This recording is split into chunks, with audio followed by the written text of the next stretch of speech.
Everything okay? YouTube is not.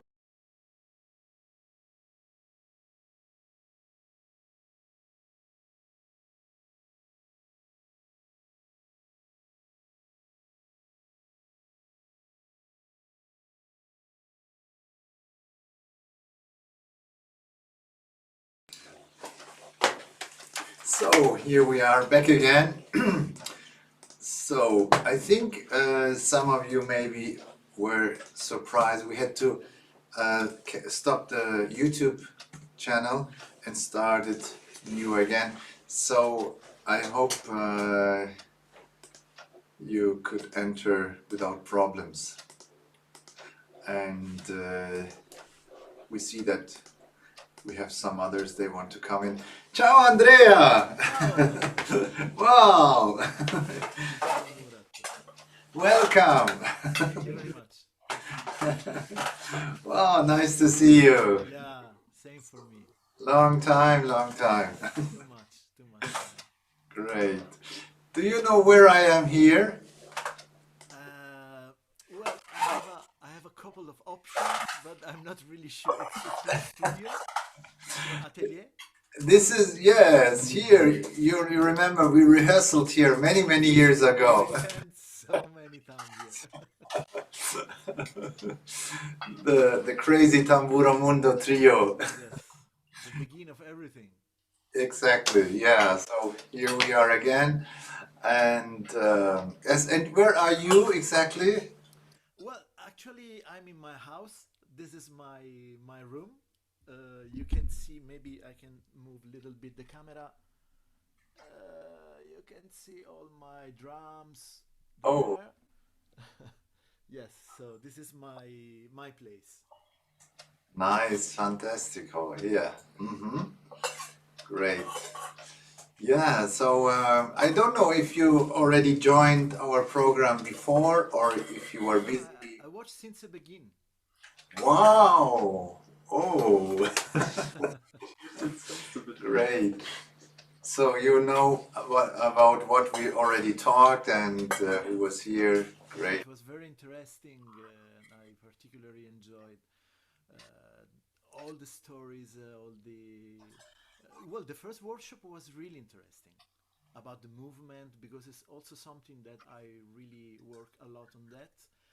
It was a pleasure to see Matthias and also know that he's working in a new CD. Looking forward to hear it.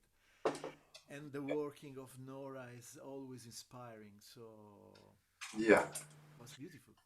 Yeah, and do you know what I like on you is that you are always interested in the work of other colleagues or friends.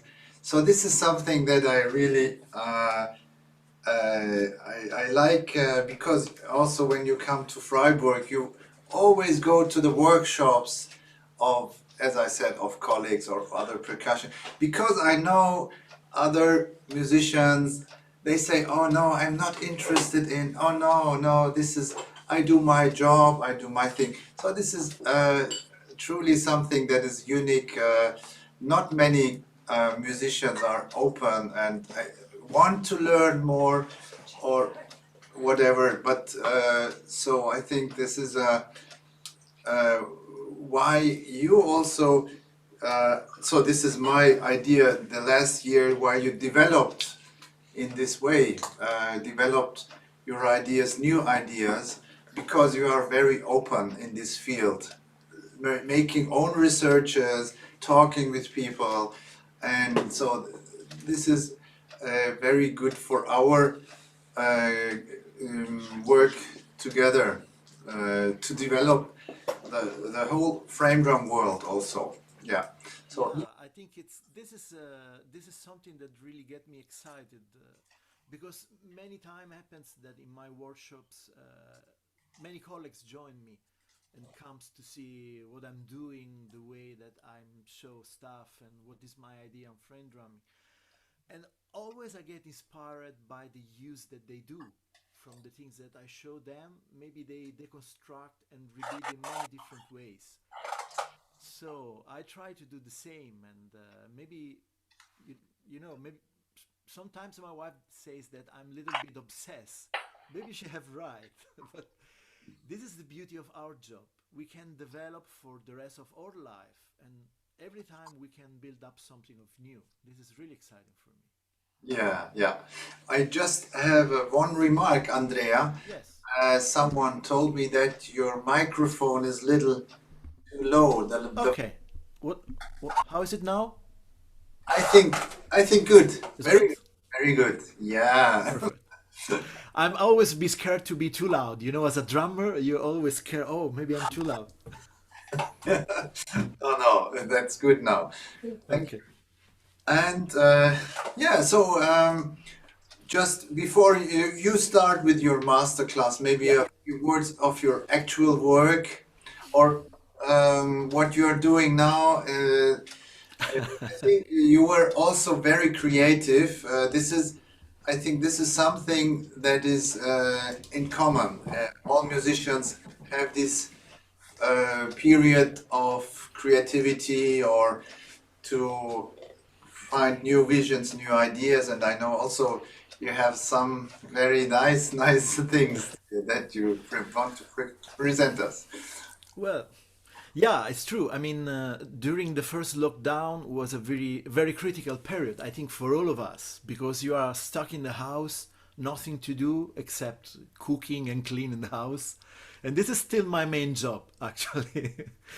But it was really a shock in that moment. So basically, I talk about myself, but maybe it was the same for many colleagues. You need a reason to wake up in the morning and to put your energy in something that give to you, a perspective for the future. So what I decided to do, it was starting to go in my studio every day and take some hours just to develop some ideas that I have closed in my pocket for a long time, like really make the point on some music that I have in my mind, some composition. And at that time, we start to chatting each other's colleagues to give each other some support. What are you doing? And some people come spontaneous. One of those was Matthias, and I had one composition in mind, and I get inspired to ask him to add some stuff. And slowly other people comes, and at the end, I realized that I have 8 tracks, and says, well, this could be an album, could be something new. So I spoke with a label in Italy that is holding by some very good friends, and they decide to produce this, and it's Exit since December is my new album, and it's calling Tamburo e Voce. That means voice, drum and voice. So drum is the first and voice is the second. But in this special record, I'm on the dress of the singer. So I try also to develop this kind of aspect that is really connect with my tradition, with Italian tradition. So this is the first thing. The second thing is coming a little bit later. Is the yeah, this is the cover of the CD. And the last things is that I start to work with a conservatory in Italy, and this is really important for our category because for the first time we have in Italy official degree, 3 years degree on frame drums. So the people that will be degrees on this, they will have a paper that have the same value of like a guitar or violin or piano or whatever. So it's the first time that we have these instruments framed at the same level. I mean, in terms of didactical, specifically in the conservatory, with the other instruments. And of course, I'm really excited for this, and also it's a great responsibility because it's something completely new. So we need to build up from zero. This is a very good perspective for me for the future, especially for the future generations. Yeah. So people will study with Professore Signor Piccioni. This is so strange for me. You know, people call me, "Hey, prof, how are you?" Prof? Who is the prof? Yeah, I still have to be used to this. yeah, and so this is a Italian conservatory for sure. And Yes. uh, is it, for example, if someone wants from France or Germany, you have to speak Italian in this in the university? Well, it's something you know in development. So we are trying to arrange because we start to have some from other countries because it's not only frame drums. The department actually have different kind of instruments primarily linked with Italian tradition. So we have chitarra battente, that is the traditional 10 strings guitar. And the teacher is Francesco Loccisano, that actually is probably the most important on this field. We have organetto, diatonic accordion, and we have Riccardo Tesi, that is really the godfather of this instrument in Italy. We have Zampogna, Italian bagpipe by Danilo Gatto, and we have Lira Calabrese. And now we have from the next year, actually we are working in the propedeutic year to prepare the people to access to the first year. So officially we start the next year. So we have tamburi a cornice, frame drums next year, and also folk singing, led by Gabriella Aiello. This is the two new course for the next year. And the frame drums is the only that is not directly only linked with Italian tradition. Of course, the main topic is tamburello, tamorra, tamburo muto, but also we work a lot in Mediterranean frame drums, particularly Rick and frame drums in upright and lap style. So basically, this is the main core of the course, these four instruments. Yeah, that sounds really, really nice. Very great. And beside this project, you also have online classes, right? Online Yeah, lessons. I had to reduce because I already have quite a big class for the practical course of conservatory. So I had to reduce and try to be concentrated in not so many students, just few. That's you know that they're following a kind of path with me. So I still have some spot free, but not so much. I try to harmonize both of things. Yeah, yeah. Great, great. Yeah, so I think we can now have a look on your approach, on your uh, way of maybe new ideas that you created that you want to share with us.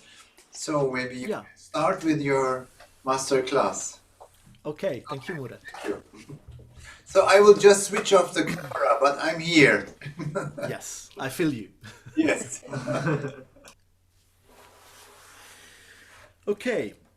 So uh, the idea that I will share with you is basically focused on upright style.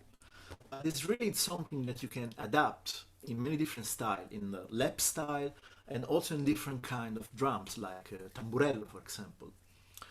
So basically, I call this system hand-to-hand system.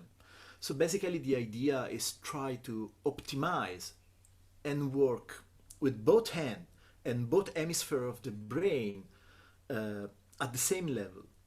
So mainly we have this idea, you know, that one hand holding the drums and the other hand making the primary sounds. And this is correct, of course, this is part of the traditional way to play these instruments. But we can also explore different kind of ways to produce sounds, to develop balance. But first of all, I think it's important to put the accent in the main sounds of the drums because this is something that we start to, in my feeling, to forget a little bit. I mean, in these last years, the frame drums have discovered our incredible development in terms of techniques, new ways. So now it's very common to see a lot of players on YouTube, on Facebook, that play really complicated things in a very fast way. And this is good. I'm happy about this. But from the other side, we have always to remember what is our rule. What is the rule of these instruments? So mainly we have to think in terms of accent, what also Nora says before. So basically, frame drums, but this is common to all percussion instruments, have 3 notes. If we think in terms of melody, we have 3 primary notes. That is low sounds that we call doom, high-pitched sounds that we call ta, and muffled sound that we call pa. So this is the 3 primary notes that we have in this kind of percussion instruments. Tambourines have something a little bit more, because we have the same notes: doom, low sounds, ta, high pitch, pa, muffled, and we have jingles. So actually in tambourines we have 4 notes. And this is something really amazing, because if you add 1 note to one instrument that have just 3 and you have 4, you open a new galaxy of timbres and possibilities. So let's keep for one moment the attention to the main sound. So it's really important that you really feel what are you doing when you play. I mean, 95% what we are doing is supporting. So the rule of drums is supporting other instruments, creating textures that are making of beats and ornamentation. So this is what we are doing. So mainly we need to create a kind of carpet that is made by accents, and should be the first layer, that is something like this, and all the rest should be down of this, because the accent should be something really clear, should be a kind of road that the singers of the other musicians or whatever, they can follow easily. So I start to ask to myself how I can really support the others, how I can really make clear. And I get inspiration to classic ways to play these instruments. Particularly, I was really fascinated, and still really fascinated, by classical Rick players. I mean, the big masters like Adel Shamseldin or Mohammed Al-Arabi, they have such a clear and powerful sounds. If you think to Mohammed Al-Arabi, he can lead himself, just himself and his Rick, full orchestras. So, the first things that I doing, a part of the doom that we can play with the palm or with the 4, and we have different sounds, but if we play in this way, we can really have power.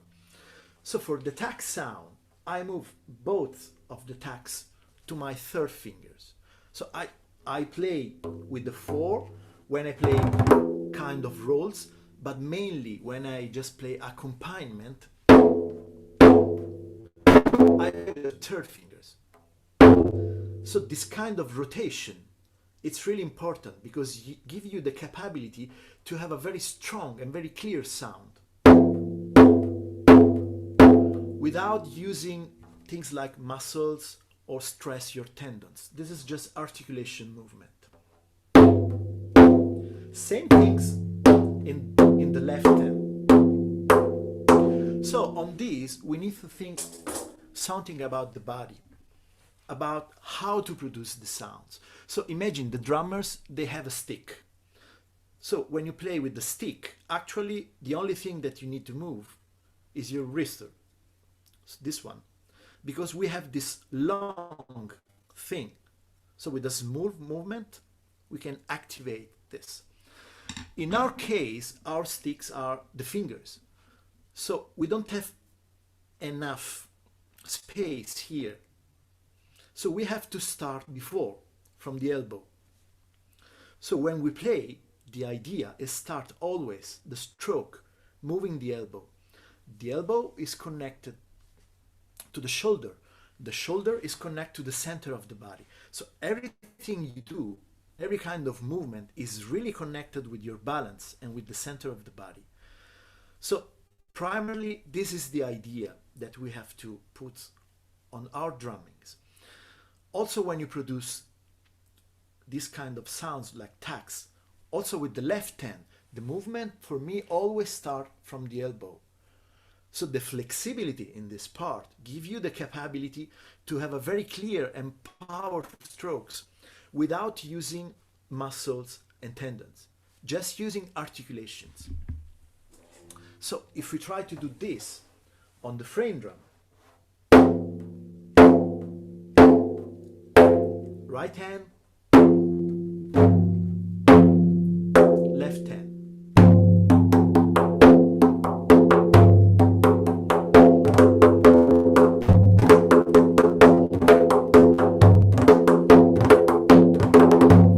So this is the idea.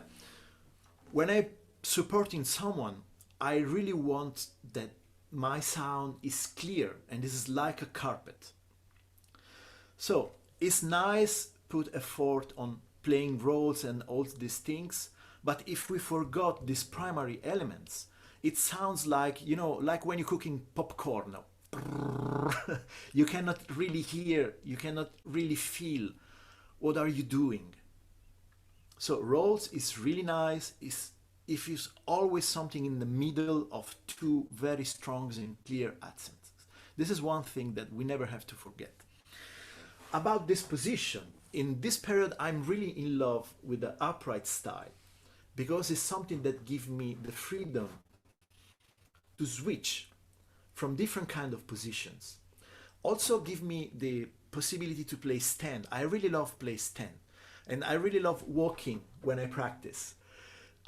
I don't care to walk on time, but I just like to walking, to move my body, because my body automatically connects with the rhythm and with my movement. So it's something that really includes all my body in the process of creating music. So for this kind of position, the idea is develop, you know, the capability to switch to this drumming style, like more Arabic.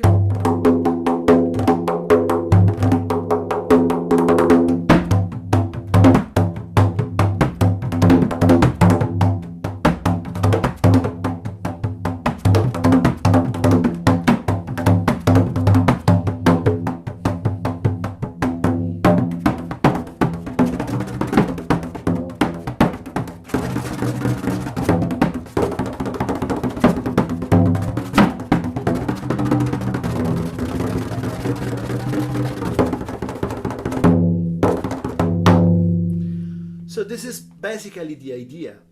With just, you know, one element, I can very easily switch from one position to the others and change completely the sound. Because when I'm playing on this way, the sound that I produce is completely different when I play.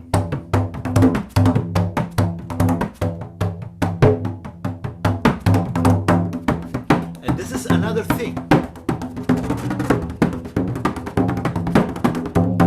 So this is the idea, the main idea of try to be flexible and have one instrument that gives you the capability to switch very easy from one point, one way of thinking to another one. This is why now I prefer play instruments that are not so deep and also have a very comfortable handle. So I can really switch easily from one technique to another one. Having a good sound, having a big sound and very clear strokes and accents. So this is the main thing that I would love to share with you. The second thing is about this idea of working, you know, like hand to hand. I start to develop this on lap style because in a certain point I really feel that I won't play, you know, sitting on the floor in some pillow, but I want to have a different kind of approach on drumming. I want really be free to use and involve all my body on playing, not just this position. For me, I mean, I played in this position for more than 20 years, but in a certain point, I start to feel that I have some limitation in this position. I mean, with the holding the drum on the knees. So I will take a bigger drum to show you what is the idea. So actually, first of all, I start to work with a guitar stand. So I put my right leg in a guitar stand and I put the drum in this position. Also, it's possible if you just cross your leg and you put your instrument here. So you don't need to hold the instrument. The instrument is already stable. Of course, I still leave the instrument open 45 degrees, exactly in line with my right hand. So the advantage of this position is that, particularly if you play sit on the floor, is that you are really up to the instrument and you can use both of your hands at the same way. So you are not limited to this position, but you can go inside also with this hand and you can create different sound that is not possible doing if you have to hold the instrument with this hand. For example,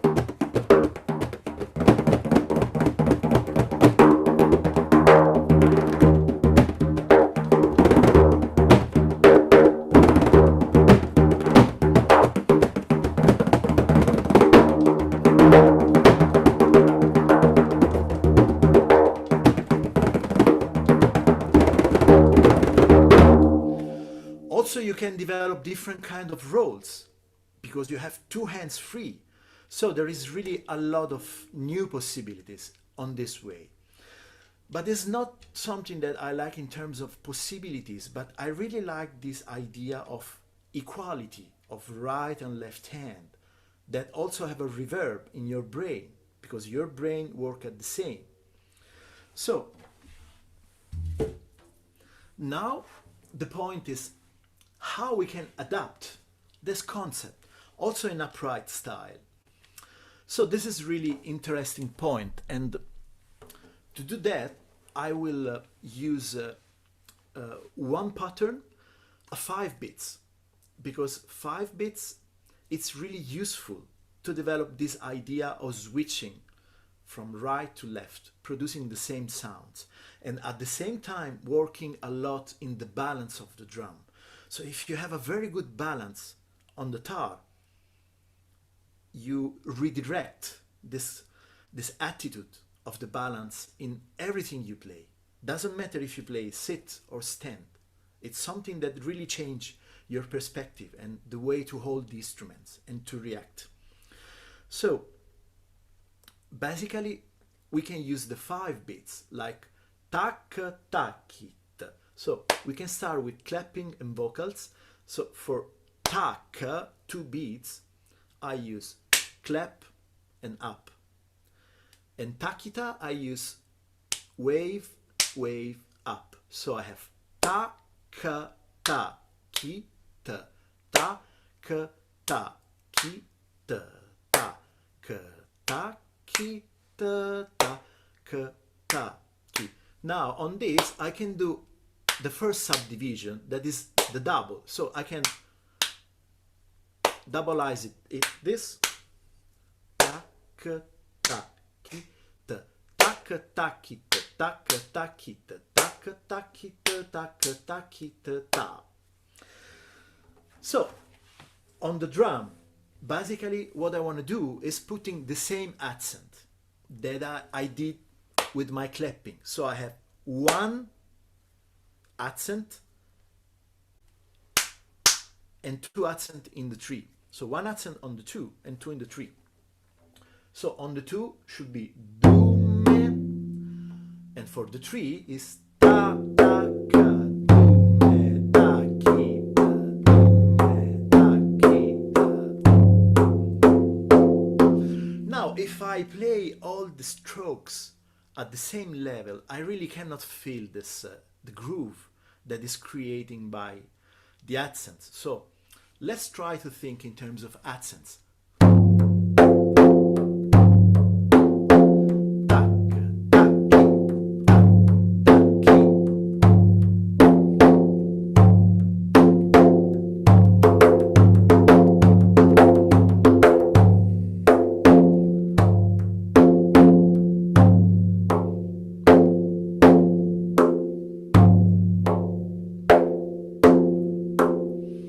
So this is the first very important exercise for me, developing the accents.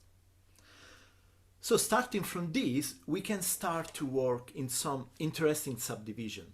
For example, as we say, we have tak, ta, kita, and if I want to go to the double, I have tak, takita, tak, takita, tak, takita, tak, takita, ta. But there is another way to make double without changing the accents.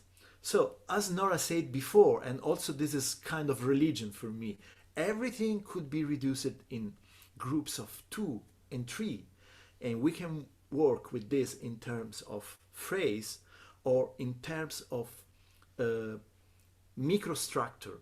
So we have this microstructure of 2 and 3. So what I can do, I can doubleize the single structures of 2 and 3. So what's happening is this. Tak, takita, takadimi, takita, takita, takadimi, takita, takita. So on this way, I can play again the double without changing the main accents of the 5. So I have tak, takita, takadimi, takita, takita, takadimi, takita, takita.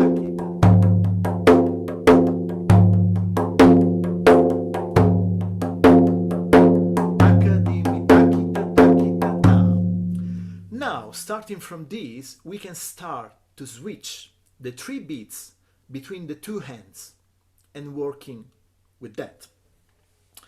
So to do this, it's really important the way how you hold with your left hand if you're right hand players, or the opposite if you're left hand players. So it's really important that you don't put your thumb inside the drum, because look, your fingers, they don't have the capability to move. So it's really important that you put the thumb on this point and your knuckle are exactly on the same line of the drum. So in this way, your fingers are really free to move and to articulate at the best. This is the main thing. So when you have this position, the 2 hands can work really in a specular way. And you can really switch from right to left easily. So the propedeutical exercise to develop this is just switch between dum and pa from right to left.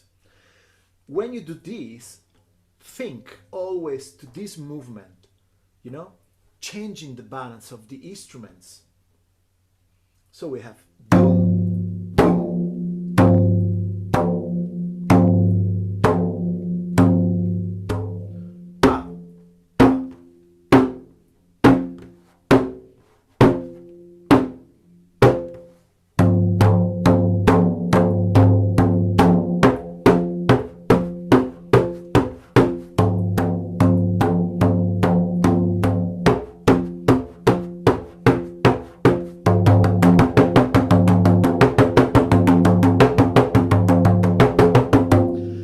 faster you go, as shorter the movement becomes. But remember, when you do this, it's always start from the elbow. So don't think this, think this.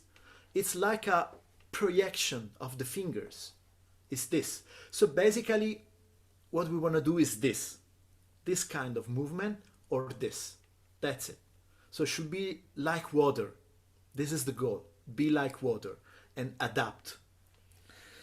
So now we can work on the 3 beats, switching from the right to left inside the 5 beats. So we have takadimi takita takita, takadimi takita takita, takadimi takita takita, takadimi takita takita.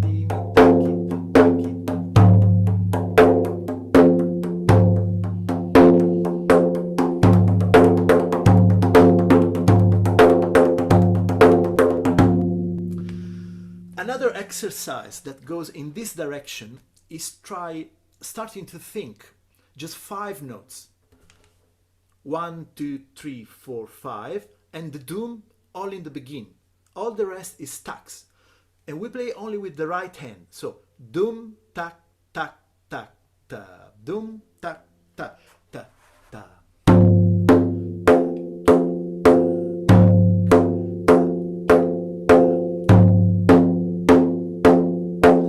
Now we start to add the left hand as a mirror. So we play dum dum ta ta ta ta ta ta ta dum dum ta ta ta ta ta ta ta ta dum dum ta ta ta ta ta ta ta ta. 3, 4, 5, 1.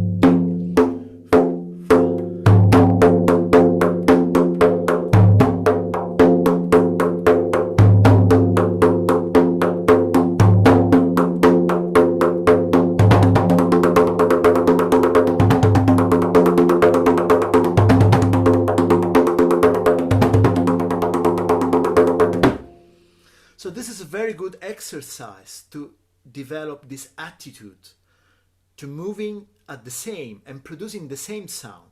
Because if you want to produce the same sound, you have to move your arms and your hands in the same way.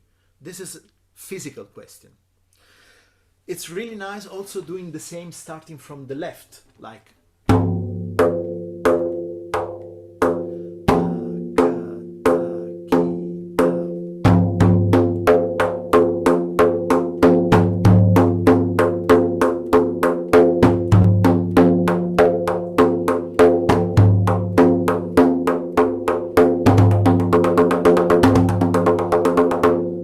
this is the idea. The last exercise that I would love to show you is thinking just as accent, the beginning of the two cycles and the beginning of the cycles in 3. And now we use dum and pa. So we have dum ka pa ki ta. And now we continue to play in this way without any double stroke. We just alternate right and left. That means that next 5-beat cycles I have to switch on the left. So is ta ka ta ki ta ta ka ta ki ta ta ka ta ki ta.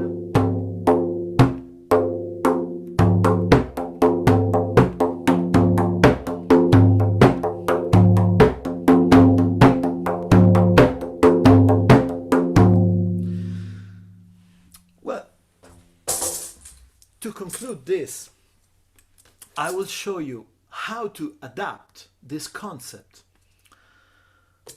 on a tambourine, on tamburello. So, what is the idea?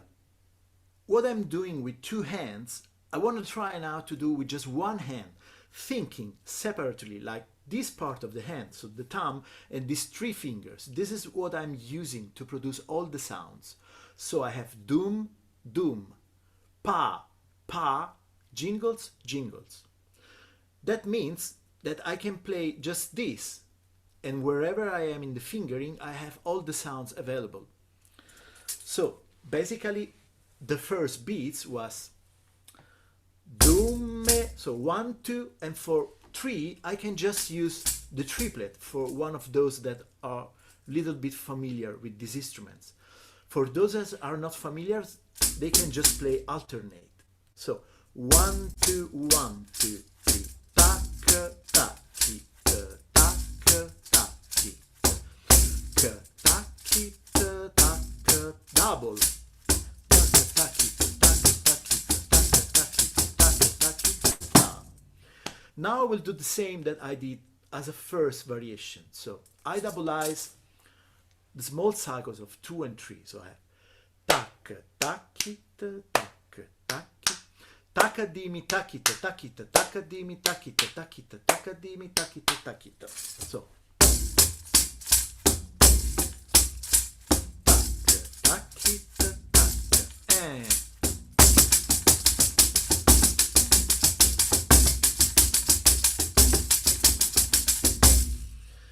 so another interesting variation should be use this exercise like 1, 2, 3, 4, 5. 1, 2, 3, 4, 5. Now I will transfer this on the upper part of my hands and what the left hand did in the down part of my right hand. So I start also, only with this, and I have 1, 2, 3, 4, 5. Ta, ka, ta, ti, ta. Now I add also the upper part, this part. 1, 2, 3, 4, 5. 1, 2, 3, 4, 5. With double doom. So the second doom I did in this way. 1, 2, 3, 4, 5. 1, 2, 3, 4, 5. 1, 2, 3, 4, 5.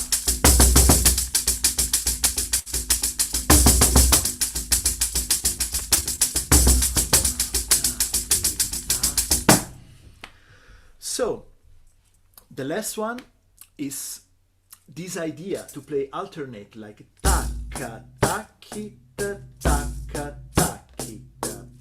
So I will adapt just moving the accents from this part to this. So I have taka taki ta taka taki ta taka taki ta taka taki ta taka taki ta taka taki.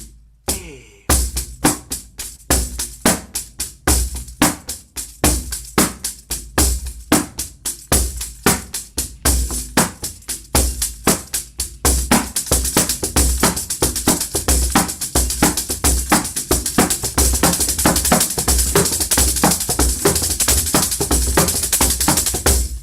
So there is so many options, there is so many possibilities in this way. So basically the idea is try to play right and left at the same level, and when you play with one hand, divided your hand in two sections and using the same concept.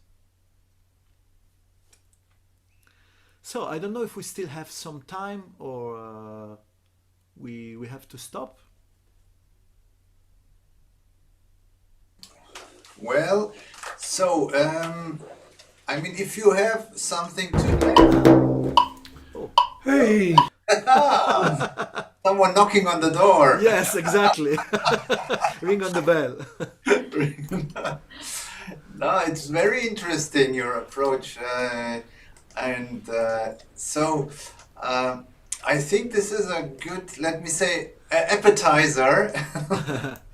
And Hi, Glenn. can you see me? Yes. you should rock it up. Aslında okay, kamera kapatacağım. Yeah. Oh, sorry. That was the wrong room, Glenn. The catering is the backstage is here. You remember, Andrea, the backstage stories? Okay. Can you hear me? Yes. Yes, we hear you. But but you can't see me, right? You are in the backstage. You're in the Probably. backstage. I see. Okay, Yeah. I'll let you to it. Hello. Yeah. Hey, Glenn.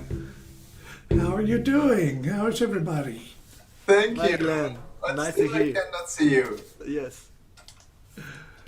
Well, let me see if I can start my video again. Okay. Yes, Andrea, thank you for this introduction. And so everyone can contact you with Facebook Absolutely. or whatever. Anytime. My website also. Website, exactly. Yes. And also in summer, you will be at Tamburi Mundi. You will, I hope, Hopefully in person, if not in this way. in this way, at least in this way, we Yes. will give some classes. Also, we can think maybe in your new styles, new ideas that we can Absolutely. lessons 3 days. So you all the people here that now learn this or have an introduction, they can really join your classes. And so thank you for coming. And My pleasure. we will meet in 1 hour. No, in 2 hours. 2 hours, I think. 2 hours. We will meet again. I have my pizza ready, you know, so I need 1 hour at least. Oh, so you will bring the pizza, and we will. Exactly, for everyone, virtually. Great. So, thank you, Andrea. Thank you. Thank you. Your fans here. Yeah. Okay. See you. See you. Check if there's some. Okay. So that was a nice introduction, I think, and don't know if you could join him at home with your drums, so I could here practice some things and try out some ideas. And yes, so we have 5 minutes around, and in 4 or 5 minutes Glenn will come here.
Ah, hi Glenn.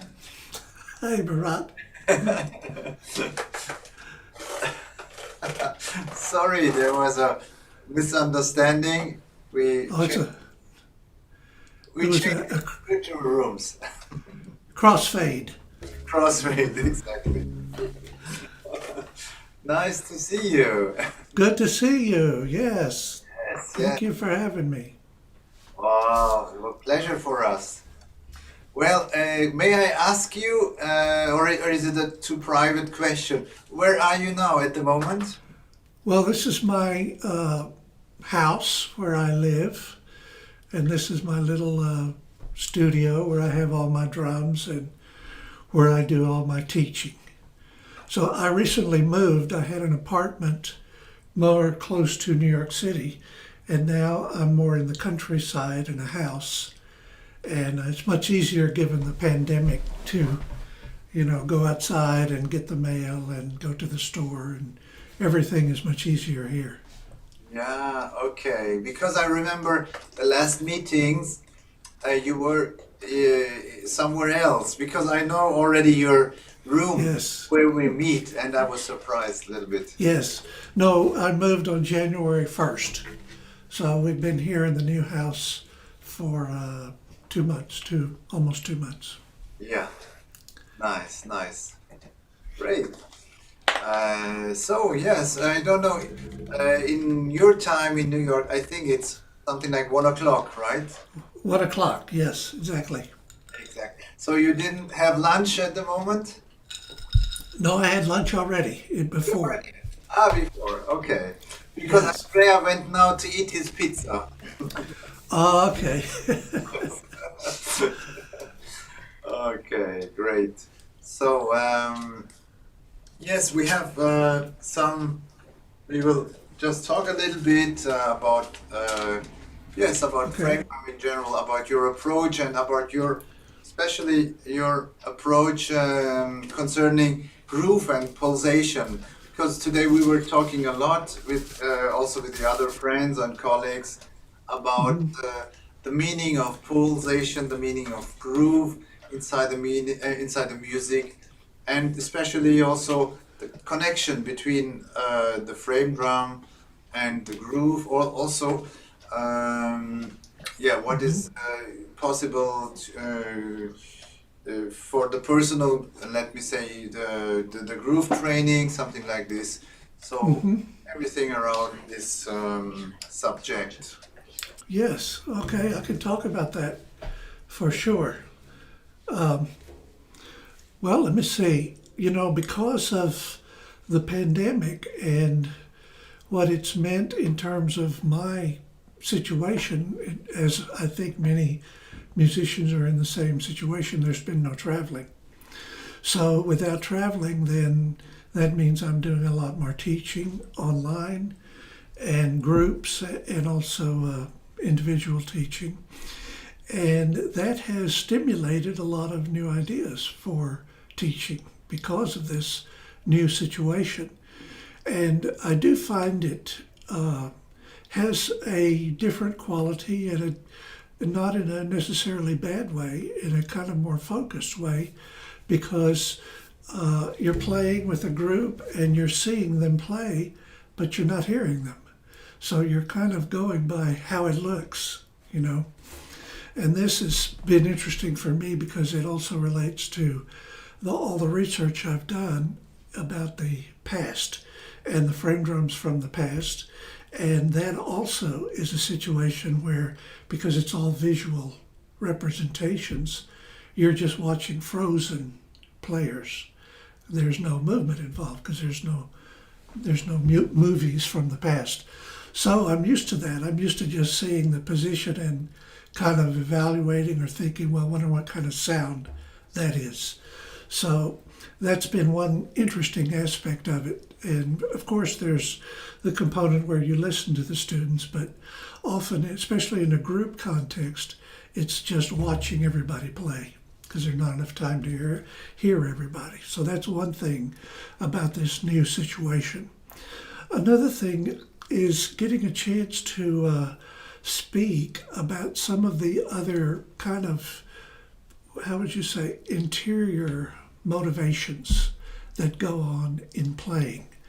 And I think it does relate to the bigger subject of pulse and rhythm, because the ideas about breathing and focus also are very connected with these all issues are all very interconnected.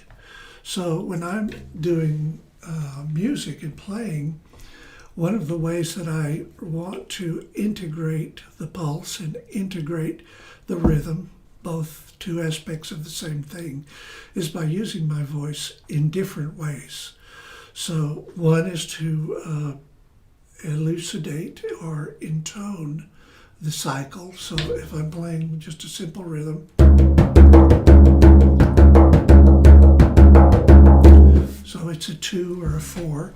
So if I'm intoning 4, ta, ga, di, mi, ta, ga, di, mi, ta, ga, di, mi, ta, ga, di, mi, ta, ga, di, mi, ta, ga, di, mi, ta, ga, di, mi, ta. So I'll do a lot of that where I do the different levels of speed in the intoning the cycle. So it's all in 4, but it's 4 at different speeds while the same drumming is going on. And that kind of gives me the different perspectives on how the drumming feels. Because when I'm going like this, ta, ga, di, mi, ta, etc., it feels very different than when I'm intoning ta, ga, di, mi, ta, ga, di, mi, ta, ga, di, mi. So each of those different levels of experience give another perspective on the way the drumming feels. And I really like that idea that we have one rhythm, but we get a lot of different perspectives on it. Okay, that's one angle. Another angle is the vocalization of the right and left hand. And this is not something that's necessarily very easy to do, but it does have a lot of benefits because it gives you insight into the inner melodies that are going on with the frame drum. And that's one of the beauties, I think, of this instrument, is that there's all these little melodies that are being conveyed when you play the frame drum. And there's always more than one. There's a lot of them. So if I'm going like this same rhythm. Now if I just sing the right hand, you have one kind of inner melody.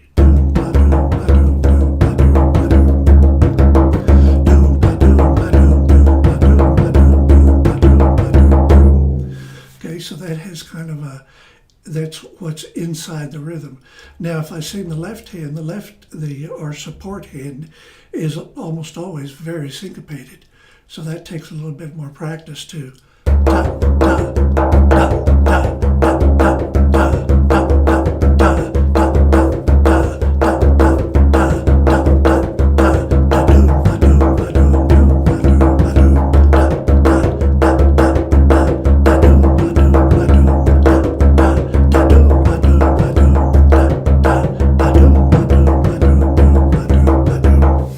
So by doing that, it really feels as though, just like the other way where I was doing the takadimi, each of these vocalizations is giving me a different perspective, a different insight, a different way of looking at the rhythm.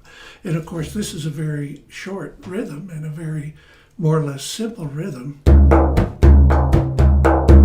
But this idea can be obviously applied to longer rhythms and more complex rhythms.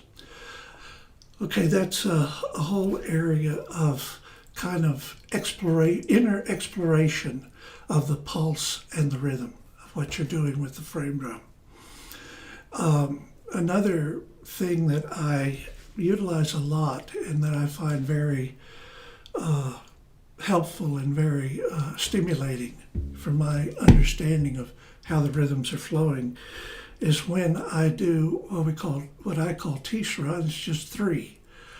So when you take a 4-beat rhythm, a duple rhythm, a rhythm that's based on 2, 4, 8, 16, and you apply 3 notes per pulse to that rhythm. Then you have a situation we call tisra, which is just 3, and it means taking a dupa rhythm and doing it 3 notes per pulse. So I'll do it with a very simple one at first. So if I'm at metronome of 70, and if I'm doing 4 notes per pulse, like this, so B. So it's da-da-dee-me, da-da-dee-me, da-da-dee-me, da-da-dee-me. So I'm just doing 4 notes per pulse. But if I do that same rhythm with 3 notes per pulse, it sounds like this.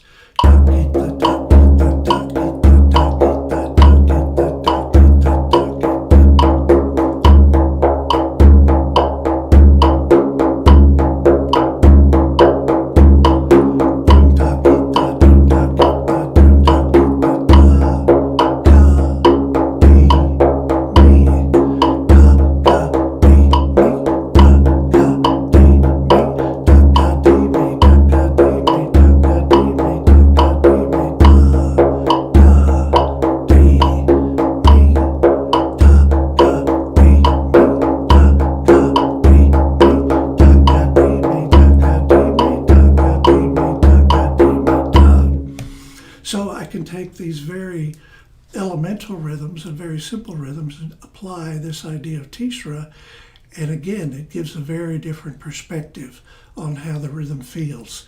It's the same combination of strokes, it's the same combination of sounds, but it's applying a different relationship to the pulse, and by doing that creating a whole nother different feeling. Okay, now I take that idea and just elaborate on it. In other words, if you're going ta-ga-dee-me, ta-ga-dee-me, you could, in the same context with a little variation, so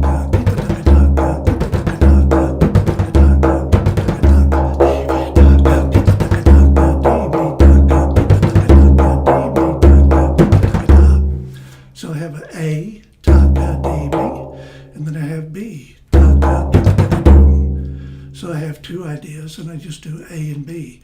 Now, when you do that in context of tisra, you're creating a longer piece of material, and it takes longer for it to come back around to the beginning of the cycle, because it's twice as long.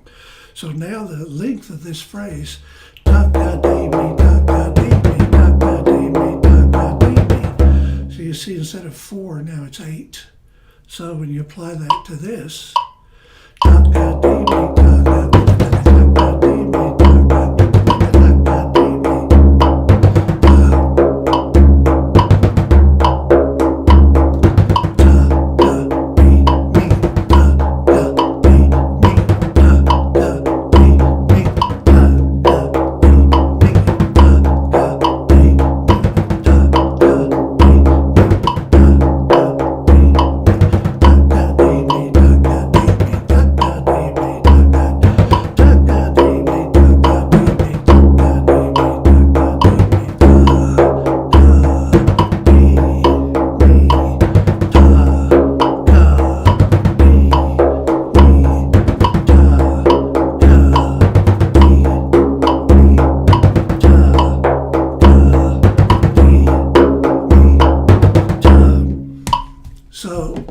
using all the same ideas, but stacking them together. So the same idea of ta, ga, di, mi, and then doubling that, ta, ga, di, mi, doubling that, ta, ga, di, mi, but doing it in the context of tisra. Now, also, when you go back to the idea of left and right, what I feel that is very helpful for integrating rhythms and also helping your focus. The vocalizations help to do that because they kind of take the place of your thoughts. So instead of thinking, oh, this is too easy, or this is too hard, or it's too warm outside, or all the things you could think about, you can just replace that with da, da, dee, mi, da, da, dee, mi, da, da, dee, mi, da. Now for me, I find that's a wonderful focusing tool, something that helps to focus so that you can play the same rhythm for longer periods with many different perspectives.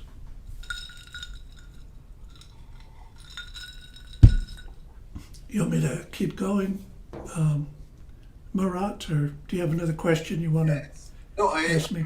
I will just ask if there is any questions in the chat. Good. Maybe there is a question in the chat. No, at the moment everything is nice. So you can continue, yes? Okay. Yeah. Okay, so another angle of let's say practicing, playing by yourself, and you're wanting to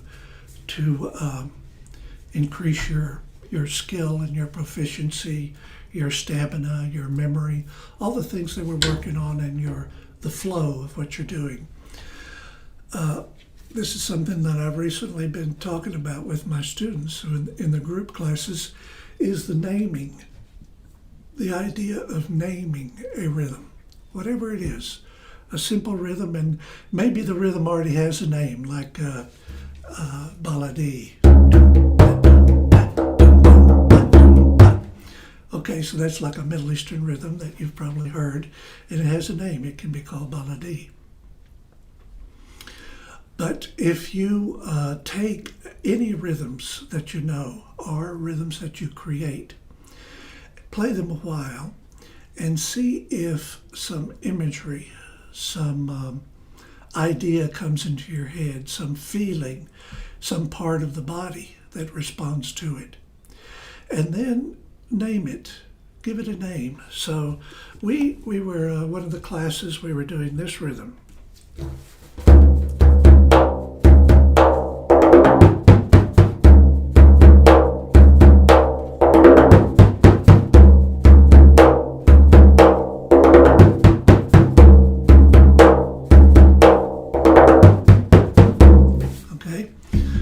Played that for a while, and the feeling that came up for me, and that's the other aspect of this, is that it's different for each person. Whatever the rhythm invokes for you, it can be different from one person to another.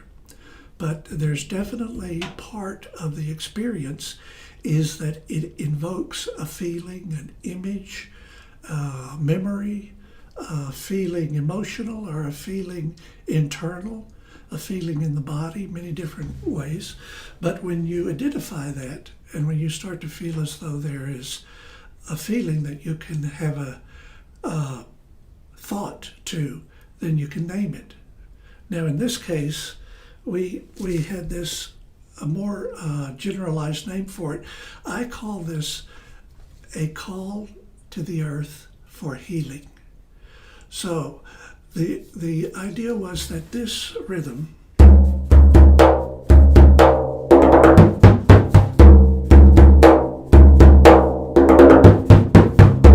for me, when I was playing it over and over again, it had a feeling of earthiness, of like stability and groundedness, and because of the dooms going doom, doom, doom, ta, doom, doom, ta, a lot of heaviness on the pulsing. So I felt like it could be something to do with healing. It could be a call, and because it's earthy, so I said a call to the earth for healing, okay? So now this is something that is very personal, and you play this rhythm for yourself.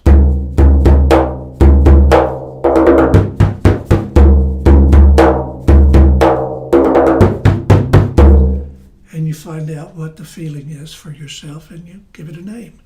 And you create a lot of the beauty and the power of frame drumming is this open access to creativity. It has a feeling. The simplicity of the drum stimulates your creativity, not the teacher's creativity and not the great drummers of the past or anybody, but your creativity. And that's the beauty of this drum, that the individual who applies themselves to frame drum gets into it and plays and spends some time exploring with this drum. You will start to come to have your own relationship to it, your own feeling about the rhythms and the sounds and how to do it. and it becomes a very individualized, personal experience. And, I think all instruments have this quality.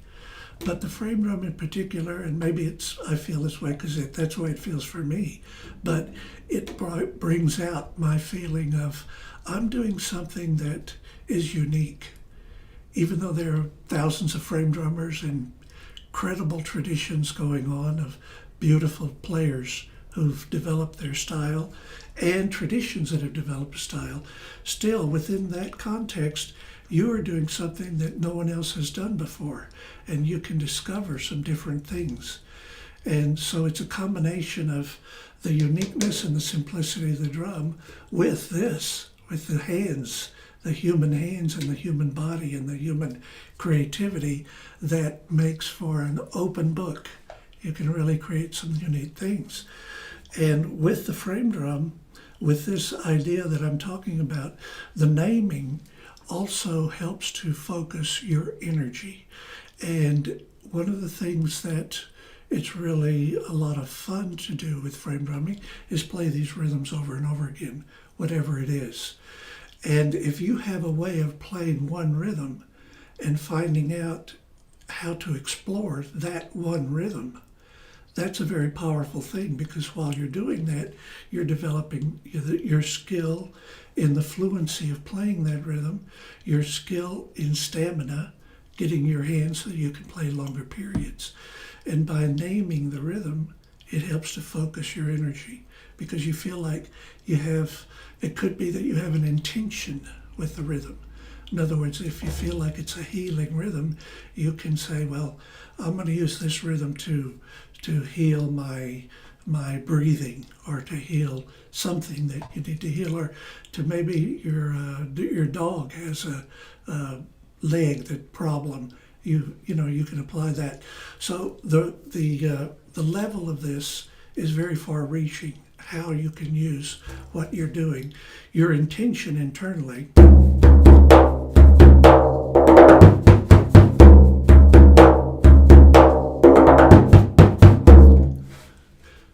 So in other words, these are all the ways that we can take one rhythm and morph it into different ideas and different ways of feeling it, and also give continuity to our repetition, because we want to play something over and over again till we get very, very comfortable with it.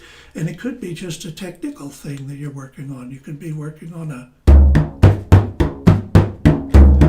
some kind of combination stroking that you really want to get faster or get more fluent in.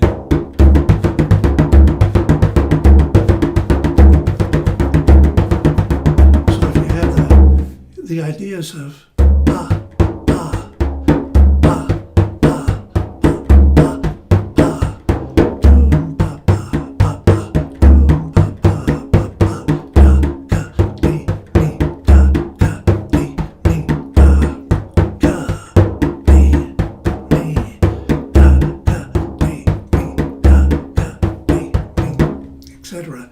these are all the ways the voice can be utilized to look at all the different perspectives of that one rhythm while you're playing it.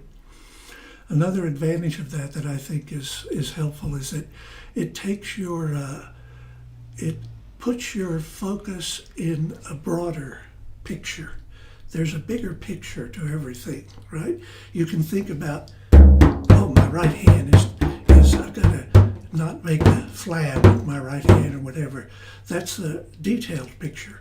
But there's also a bigger picture, which is the overall flow, the feeling of the muscles, right? So when you do these vocalizations, they can take you to different ways of experiencing the rhythm, as we've talked about, different perspectives. Yeah, that's a nice idea, naming. I also use, this is very similar. I collected some time, I collect animal grooves. I call them animal grooves. So I think like improvisation, and I think of different animals, and I have to feel, okay, this can be a camel, and this is more or less the Perfect. same idea. I use this camel, and in my imagination, I can do everything with the camel. The camel can walk very slowly. The camel can be, I don't know, very wild, and Beautiful. Wow, that's great. I think that is a, and as you said, this is a very individual thing, and you are connected with your drum. You are not focused on as you said, the small world. You are in a room or somewhere else, and this is a nice idea. Right? Beautiful, Murat. That's exactly the kind of thing that I'm talking about. And the idea of using animals as your inspiration, as a way to look at a whole nother way of feeling what the drum is doing, that's beautiful also. So it's all about kind of using different parts of yourself. So your imagination part in terms of what you're playing. So it's not only that you're making the sounds and you're listening and your hands are moving, but your imagination is working too, you know. And all those things help you to feel as though you can focus and explore in a new way what you're doing. I think there was one question in the chat. Now maybe we can look what the question was. Yes, let's see. Question.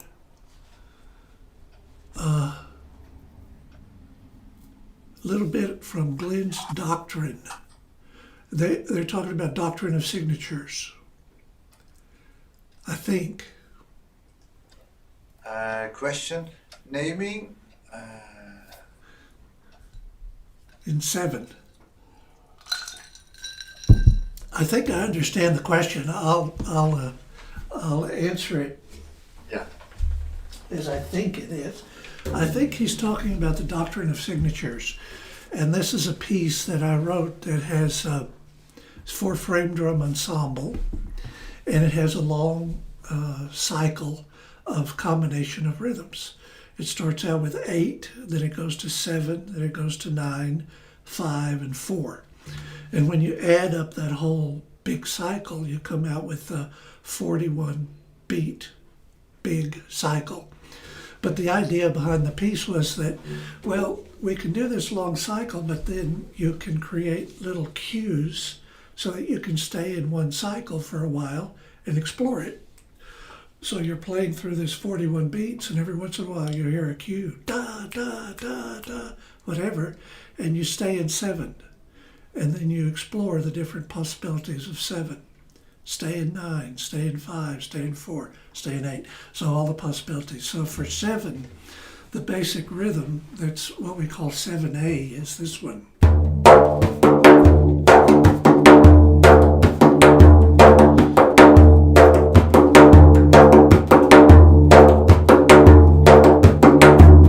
So it's like 4 plus 3. 1, 2, 3, 4, 5, 6, 7. So this uses these snappings that I learned from Azerbaijani drumming, where you're in this tar style, but you're using snapping in either hand.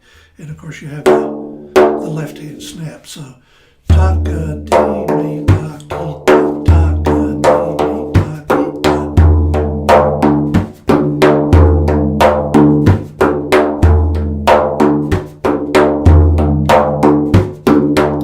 Now, one thing that in this style, it's very helpful to do a lot of motion with the drum, so that when you do this right hand snap, the weight of the drum is on that side. When you do the left hand snap, it's on the left side. So it's kind of rolling back and forth.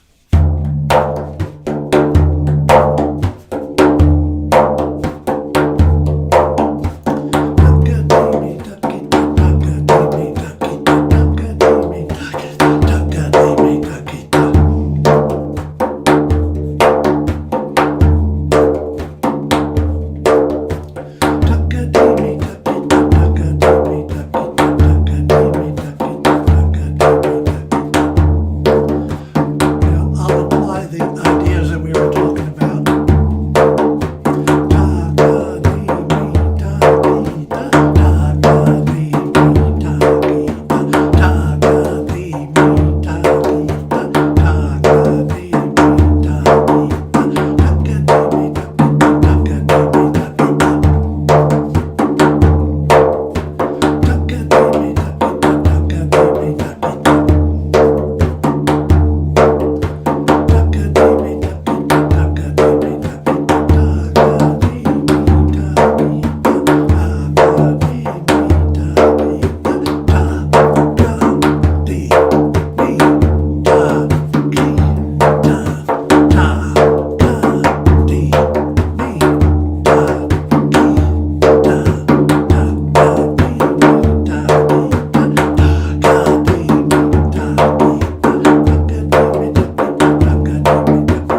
Okay, so that's the first idea in the 7 section. The second idea is that, well, there's 3 parts. In other words, the doctrine was constructed so there's 3 parts. Part 1, Part 2, and Part 3. And player 1, player 2, and player 3. So player 2 plays that doom on 1. Player 3 plays that same rhythm but puts the doom displaced. 1, 2, 3. So the doom now is on 3. It's the same rhythm, just starting in a different spot. 1, 2, 3, 4, 5, 6. So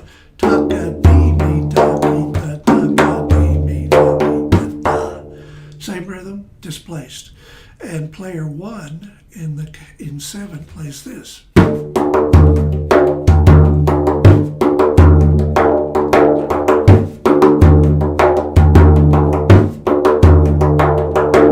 So it's a long 7. 1, 2, 3, 4, 5, 6, 7. 1, 2, 3, 4, 5, 6, 7. 1, 2, 3, 4, 5, 6, 7. 1, 2, 3, 4, 5, 6, 7. So it's a longer phrase.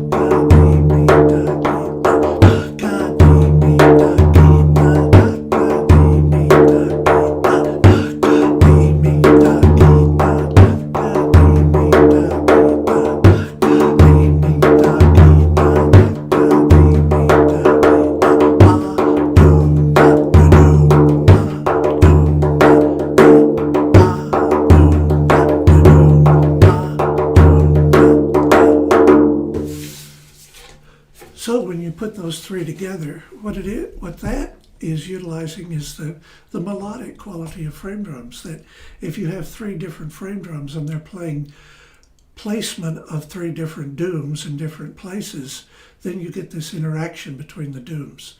I think of it like they're conversing, they're talking to each other, and they create a melody between the instruments. Okay.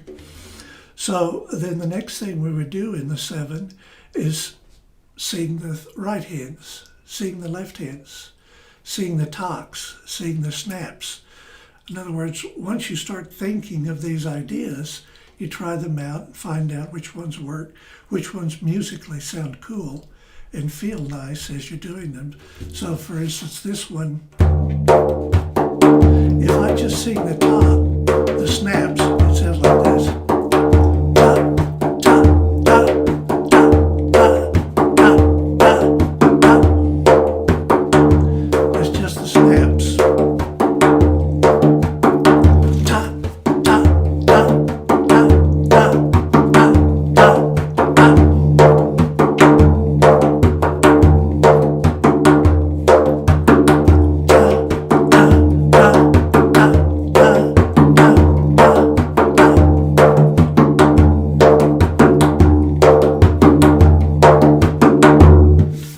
So what that does is give us melodic material to incorporate so that the player 3 will cue, I'll sing that, and then the group will sing that back to me. So we'll have call and response. So these vocalizations then become a way of generating material for call and response. And it also is, the way I think of it, is giving insight to the listener, to the audience, about what's going on with the drumming, what is happening. They might, if we do that, they might start noticing that we're singing those snappings from one of the players. So this, I think, will be fun, is very interesting for the listener to start to catch on to. When we first started doing this, the other thing that goes on in doctrine is stepping, where I can't do it here, but all of this is done in the context of stepping. So let me see if you can see. So you see my feet?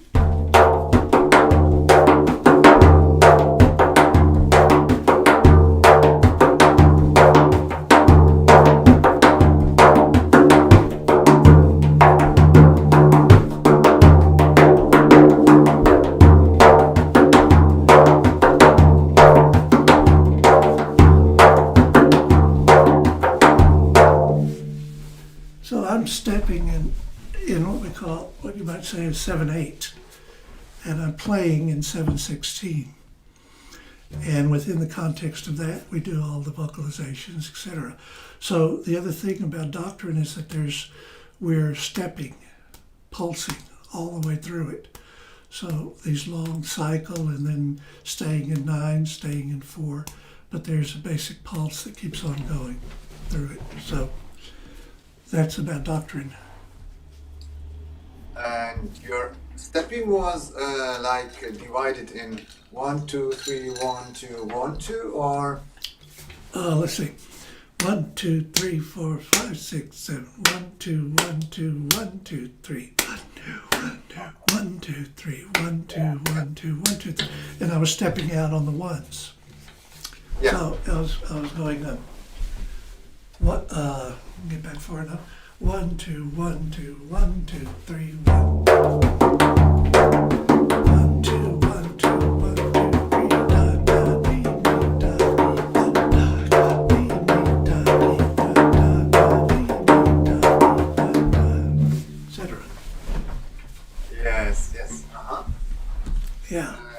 So but this is not a real pulsation, or because normally the pulsation is has always the same groupings, like 1, 2, 1, 2, 1, 2, 1, 2.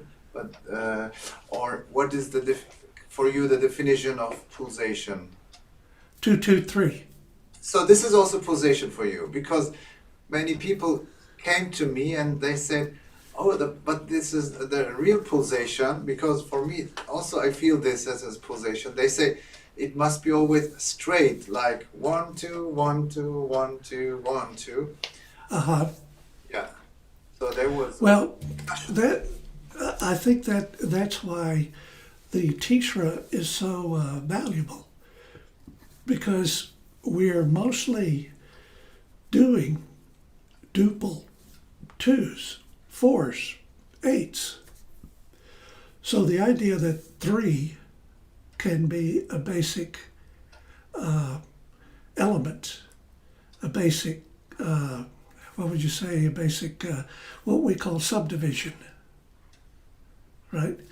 And that 3 is as elemental as 2 is, right? Because 2 and 3 are ways of organizing rhythm that are at the basis of a lot of the material that we're connected with, you know. So the idea of Tishra and taking these simple rhythms and doing them just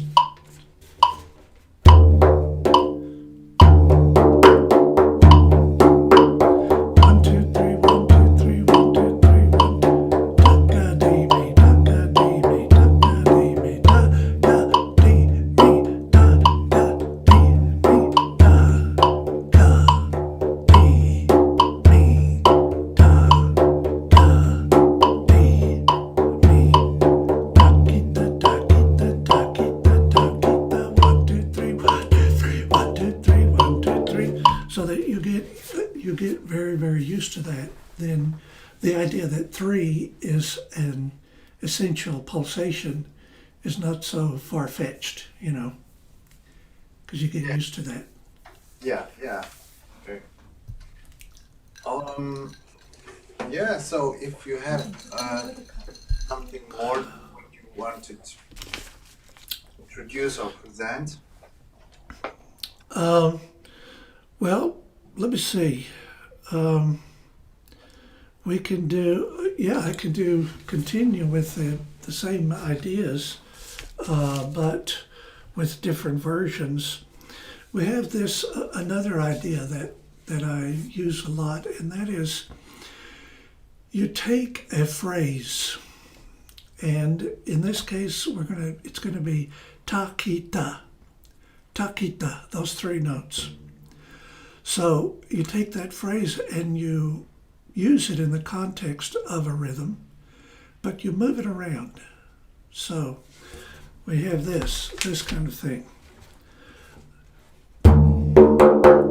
So I'm going doom, ta-kita. So that ta-kita, if I do it with the metronome, Metronome is now at 62. Doom, ta, ki, da. I'll put it at 60. Doom, ta, ki, da. Doom, ta, ki, da. Doom, ta, ki, da. Doom, ta, ki, da. So not only does the phrase ta, ki, da get placement, but you get the doubling, and you get the doubling in an interesting way so that the second note of the two left hands is on the pulse. And that is a way to increase the strength of your talks over here. This takes some time, obviously, for those of you that have played frame drum to get this stronger. So one of the ways is put that on the pulse. So like this. Boom, ta, ki, da. Boom, ta, ki, da. Boom, ta, ki, da. Boom, ta, ki, da. So that's the one idea. Then the next idea is we move that ta, ki, da to put it right after the doom. So it sounds like this. Doom, ta, ki, da. Doom, ta, ki, da. Doom, ta, ki, da. Doom, ta, ki, da. Now it's still right, left, but it's got a doom in front of it. Doom, ta, ki, da. Now we're going to add some pause just to give it more flavor. We put the first part. Doom, ta, ki, da, pa, pa, doom. So that's the rhythm of the first part. Doom, ta, ki, da, pa, pa, doom. Doom, ta, ki, da, pa, pa, doom. Doom, ta, ki, da, pa, pa, doom. Doom, ta, ki, da, pa, pa, doom. Doom, ta, ki, da, pa, pa, doom. Doom, ta, ki, da, pa, pa, doom. Doom, ta, ki, da, pa, pa, doom. Doom, ta, ki, da, pa, pa, doom. Okay. So now the second part. Doom, ta, ki, da, pa, pa. Doom, ta, ki, da, pa, pa. I'll do it context. Doom, ta, ki, da, pa, pa. Doom, ta, ki, da, pa, pa. Doom, ta, ki, da, pa, pa. Right, left. Doom, ta, ki, da. Right, left. Doom, ta, ki, da, pa, pa. Doom, ta, ki, da, pa, pa. Now put those two ideas together. Doom, ta, ki, da, pa, pa. Doom, ta, ki, da, pa, pa. Doom, ta, ki, da, pa, pa. Doom, ta, ki, da, pa, pa. So you see how I took the ta, ki, da and just put it in a different spot and worked around that idea. So first part, doom, ta, ki, da, pa, pa. Doom, ta, ki, da, pa, pa. Doom, ta, ki, da, pa, pa. Doom, ta, ki, da, pa, pa. Ta, ki, da, ta, ki, da. Ta, ki, da, ta, ki, da. Ta, ki, da, ta, ki, da. Ta, ki, da, ta, ki, da. Boom, ta, ki, da, pa, pa. Doom, ta, ki, da, pa, pa. Doom, ta, ki, da, pa, pa. Doom, ta, ki, da, pa, pa. Doom, ta, ki, da, pa, pa. Doom, ta, ki, da, pa, pa. Ta, ka, dee, dee. Ta, ka, dee, dee. Ta, ka, dee, dee. Ta, ka, dee, dee. Doom, ta, ki, da, pa, pa. Doom, ta, ki, da, pa, pa. Doom, ta, ki, da, pa, pa. Doom, ta, ki, da, pa, pa. Doom, ta, ki, da, pa, pa. Doom, ta, ki, da, pa, pa. Doom, ta, ki, da, pa, pa. Doom, ta, ki, da, pa, pa. Ta, ka, dee, me. Ta, ka, dee, me. Ta, ka, dee, me. Ta, ka, dee, me. Ta, ka, dee, me. Ta, ka, dee, me. Ta, ka, dee, me. Ta, ka, dee, me. Ta, ka, dee, me. Ta, ka, dee, me. Ta, ka, dee, me. Ta, ka, dee, me. Ta, ka, dee, me. Ta, ka, dee, me. Doom, ta, ki, da, pa, pa. Doom, ta, ki, da, pa, pa. Doom, ta, ki, da, pa, pa. Doom, ta, ki, da, pa, pa. Doom, ta, ki, da, pa, pa. Doom, ta, ki, da, pa, pa. Okay. So the last idea, which I think it will be, is fun for people to explore, doing long tones. Long tones. So you take a deep breath and do a long sound. And I'm using O and ah, these kind of sounds. Now what this does, not only does it get you more connected with your breathing and gets this kind of full body experience going while you're playing, but it also helps you to delineate the length of the phrase. And this idea that you're making more concrete the length of each of these phrases as they go along is very powerful, because then when you improvise, you have more chance of staying in place. You can kind of keep track of where you are. So if I'm doing this, 2 cycles of long tone, 2 cycles of listening. So I go like this.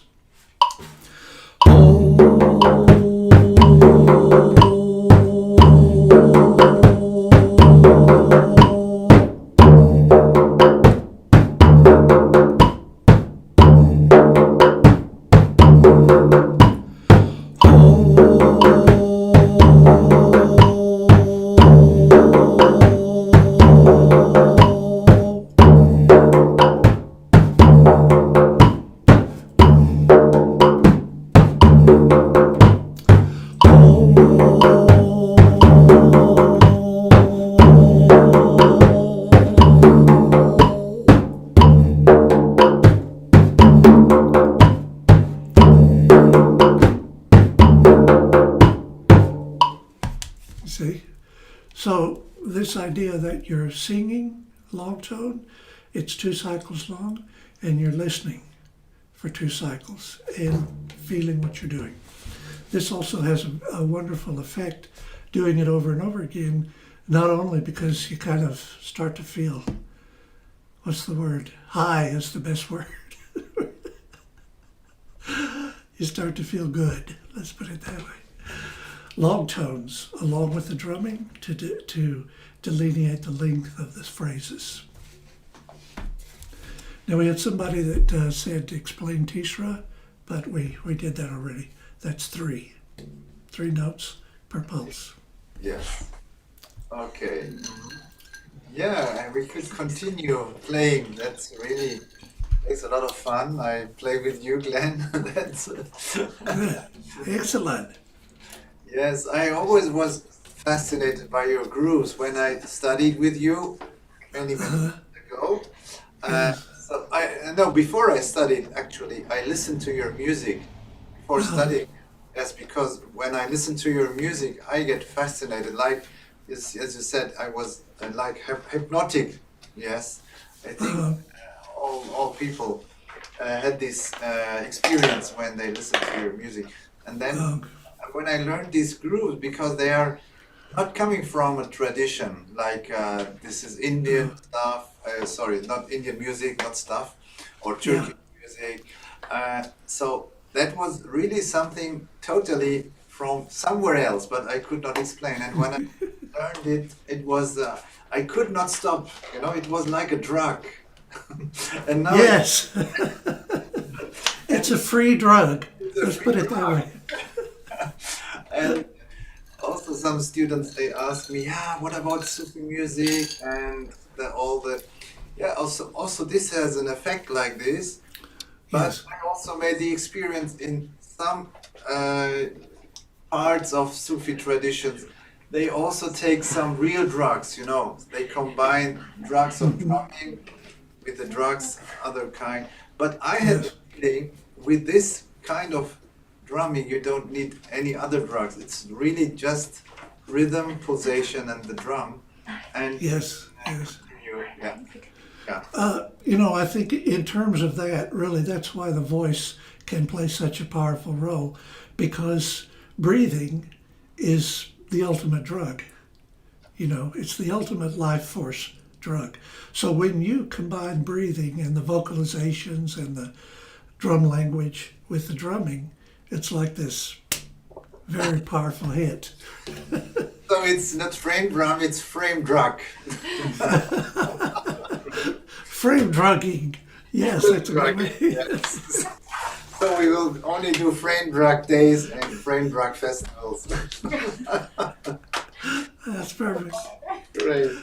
Yeah, so I think we can talk a lot, much longer, and but maybe maybe it's not easy to explain this question, and maybe it's a stupid question, but how did you develop this? I mean, in some way they are so simple, the grooves, right? For example, this. Right? But on the other side, they have a huge power. This is the strange thing that I still don't understand, because for me this is so simple. I can say, oh Glenn, what you're playing, simple stuff. But when I play it, I don't think of any simple, or let me say technical, challenging.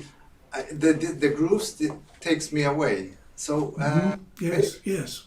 is there a secret, let me ask you, of this, or is You it know, you receive the rhythms from somewhere and you just give it? I really, my process and all the things that I'm talking about when I've gone through this left, right, cycle, different speeds, vocalizing. It's all about vocalizing and connecting it up with the drum, and also the idea of playfulness. Because playfulness is where creativity happens. When you're in a playful mood, when you're in a feeling of anything is possible, then you create something new. So the way my technique for getting to that place is by using the voice a lot. That's for me personally. So that's I use when I teach. I'm showing these vocalizations a lot because they seem to have been, for me, the key element in releasing my creativity in terms of the frame drum. So that's what because the voice is, so connected with our creativity, we can't separate them.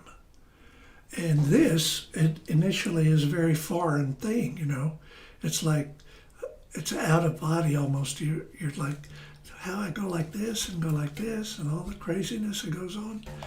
But with the voice, you're connecting with this very human experience of language. And when you connect with that, then I think it kind of helps to release your own creativity and your own feeling of. That's why I said towards the beginning, once you get into this and apply yourself, you can create something very unique, and everyone has that possibility. That's the power of this drum. Okay, thank you. You're welcome. So I think it's time to make a break now. And anyway, we will see in 1 hour approximately, right? Mm-hmm. Meet with all the other friends and to talk a little bit and about tradition and about modern approaches. And I think it will be a nice exchange between different experiences. And yes, so happy to be that you are here today, here in the masterclass and also later in the talk. Thank you, Murat. We'll see you in an hour. Yes, see you in an hour. And we have a 5 minutes break here and then we continue.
Açtım.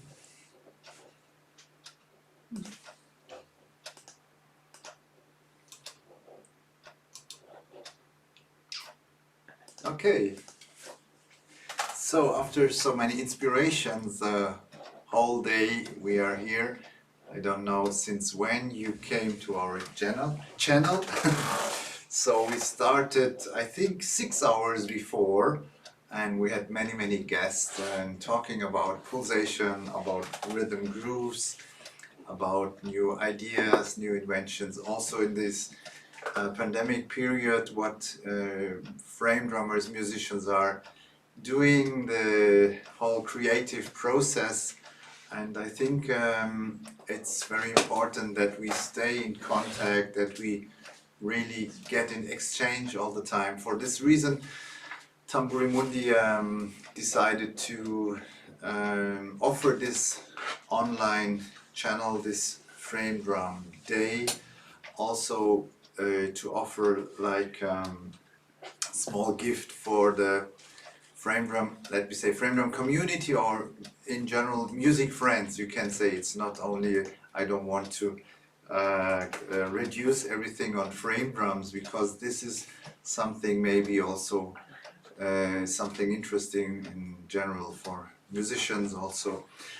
And so we are happy that so many people came here and joined our talks, our master classes, and so we will continue, by the way, in I think around 10 days with the idea of channels. So every Monday we will have a meeting in Freiburg, 8 o'clock, so German time, Central European time, 8 o'clock in the evening, and so it will be 1.5 to 2 hours every Monday. So Tamburi Monday, we will meet on Mondays to have small talks with instrument makers, with teachers, musicians, to have small exercises, rhythm training, small ideas from really different kind of, from all over the world, you can say.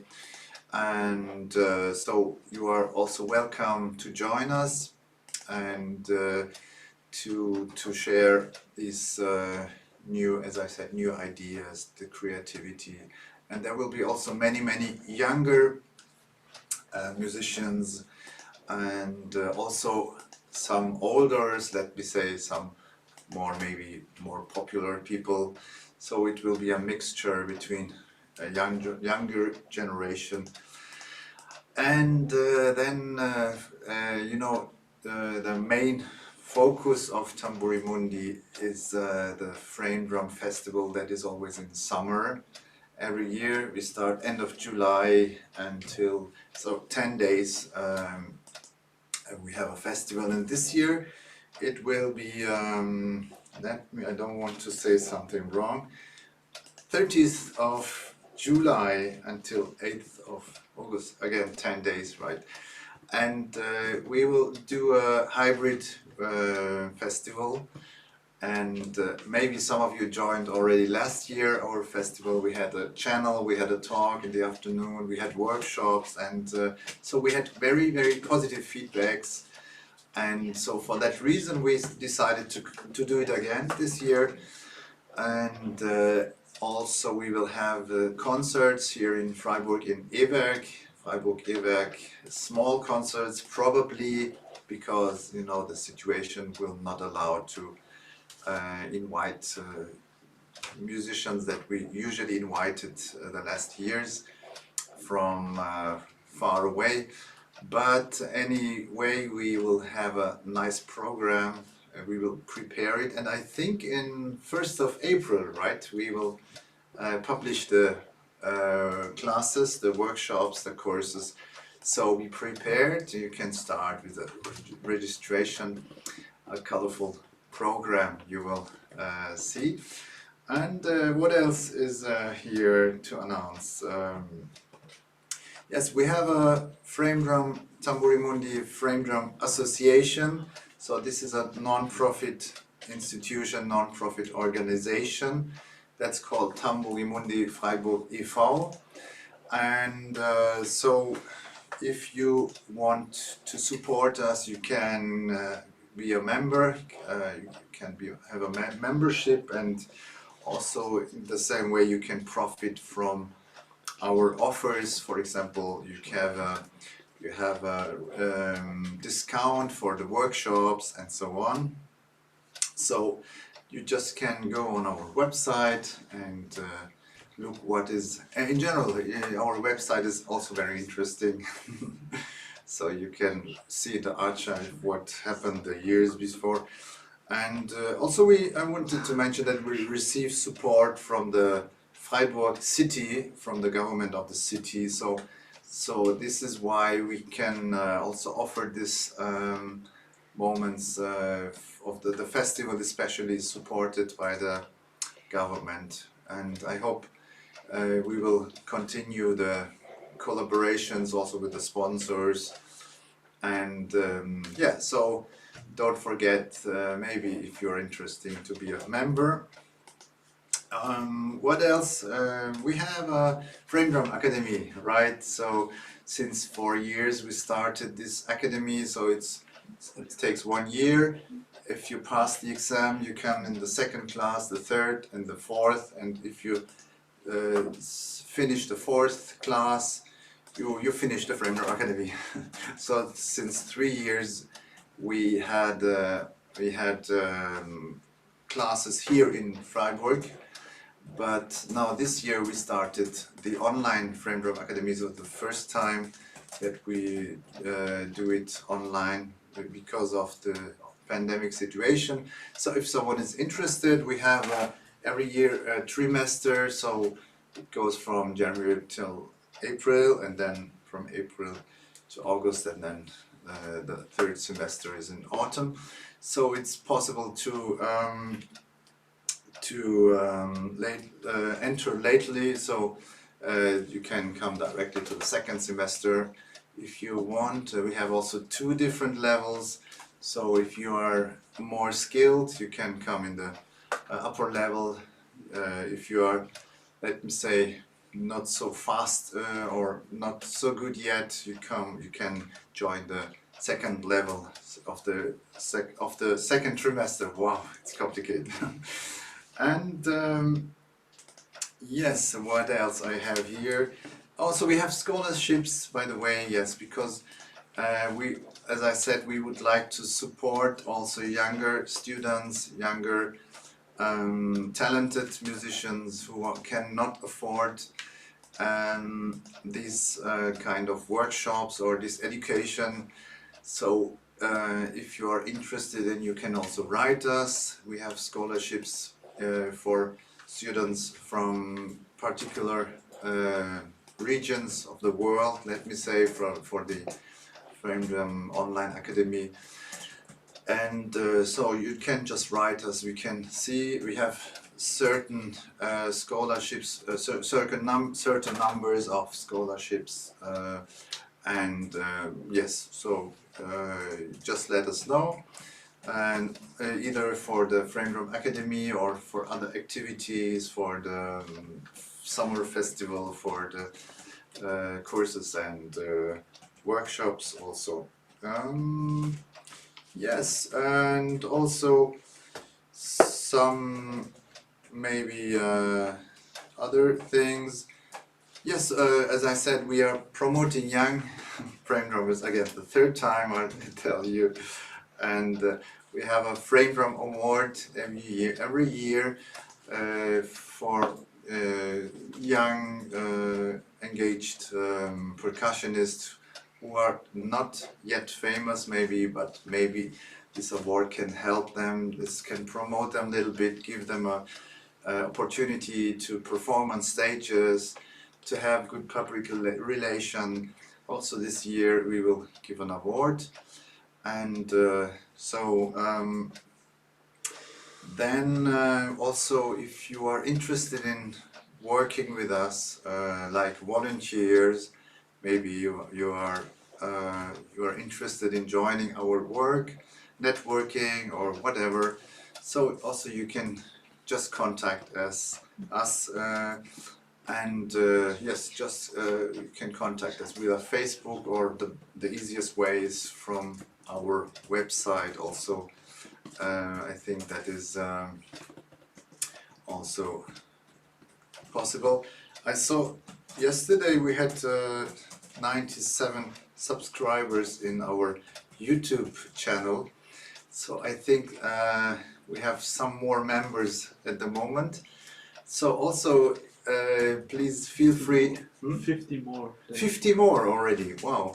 So feel free if you want to support us, join us, or subscribe our YouTube channel also, and you can hardly talk to other people and maybe frame drummers, and so you can really support us. In any case, we will be happy and thankful. And yes, I think that is more or less everything about Tamburi Mundi. Yes, so just maybe this year will be the 17th edition already, so we are already 17 years old. Not as young as anymore, but you're still in a good age. And so we are still willing to continue with a lot of energy and joy. I mean, it's not an easy job. We have many volunteers, as I said, to support us.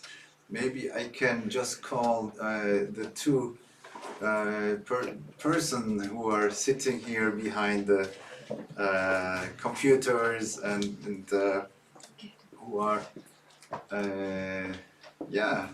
So the mini team today is Yashar No. and Uli. Hello. Nice to meet you. Yeah, so this is today, as I said, we are a mini team from my mini music room, but yes, the original channel in summer is from the E-Werk, and we are a larger stuff with more live acts also. Yes, due to the pandemic situation, everything is much more complicated, so we reduced everything to find a practical way to really produce this channel. Okay, I don't know if there are any questions from your side. They are just checking the channel, the YouTube chat. No. I think no. Okay, so I would at the end I would like to show you just one idea that is also connected with the Tishra idea with the three. I think this is something that is very close also to maybe Nora's idea with the groupings, and so we all are working on the number 3, or also Andrea with the 5 is connected with 1, 2, 1, 2, 3, and also this is very close to that idea. I use the 3 strokes, 1, 2, 3, 1, 2, 3. You can use it here with the right hand, and 1, 2, 3, and 1, 2, 3, and usually I focus more on playing independent. That means I have this steady 1, 2, 3 on my left hand, right? Because here this left hand is more or less holding the drum, or is able to play the ostinato, while the right hand is more doing the solo melodies. So here I use also 2 drums connected together. I call them double frame drum. So this is just a name at the moment that is just describes the two drums, right? So they are connected here, as you can see. That way I can hold the drum here between the legs. And this drum is more or less, it's free, so I don't have to hold the drum, right? So here, this is the combination that I use for the independence. 1, 2, 3, and 1, 2, 3. Pa, pa. And the syllables are dum, pa, pa, dum, pa, pa, dum, pa, pa. So this is the concept, more or less, to separate right and left hand. And with the right hand, as I said, you can start to practice if you want to get more and more independent, right? So simple strokes like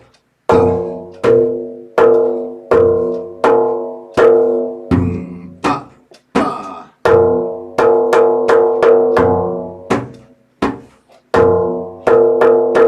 One, two, three, dum, pa, pa.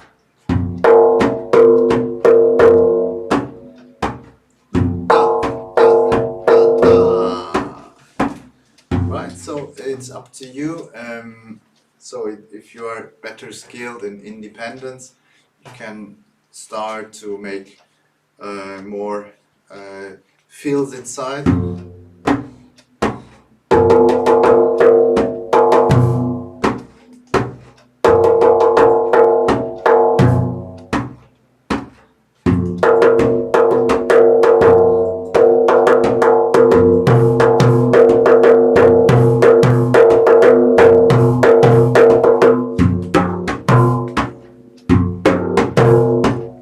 Combine the two notes. Boom.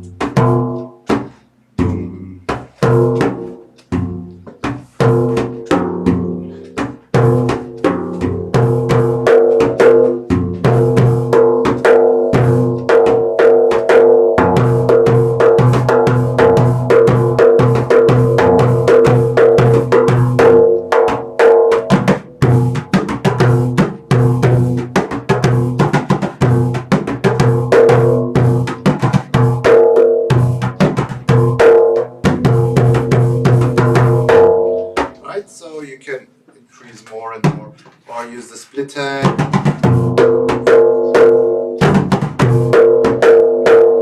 So the interesting thing here is I discovered the dum pa pa is you can use as 3 strokes, like a combination in 3. Now I can switch a little bit the 3 strokes, like 1, 2, 3, 1, 2, 3, 1, 2, 1, 2, 3, 1, 2, 3, 1, 2. I change the groupings, right? Then we have the so-called malfuf, the very famous rhythm. Here again, we can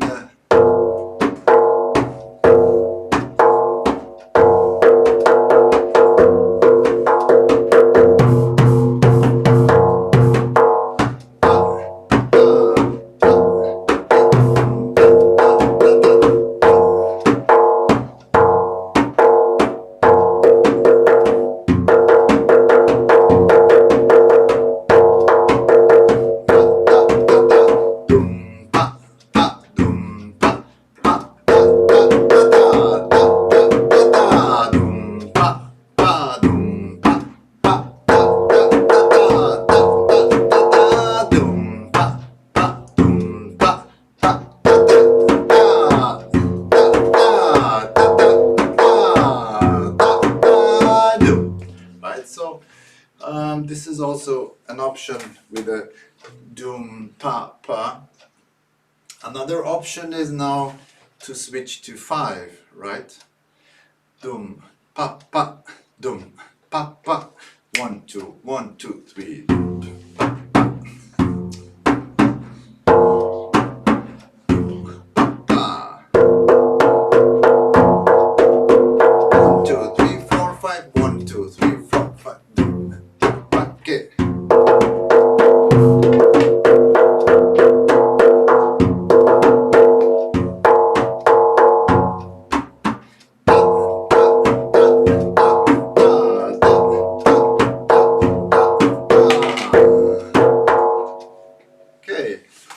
So then you can, I started to change between the three different measures, right? So here, dum, pa, pa, dum, pa, pa.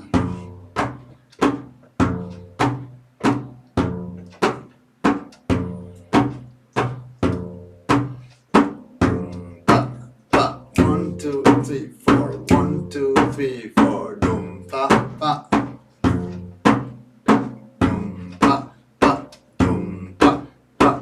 Ta, ge, di, ta, ge, di, dum. So now I'm in 3. I switch to 4 again.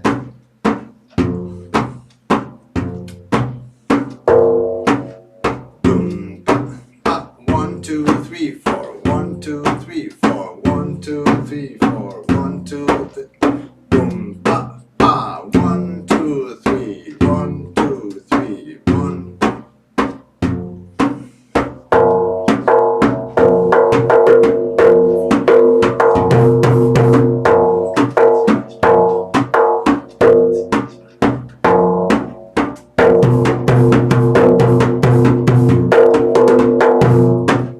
Pa, pa. Now I'm in 3 again. Pa.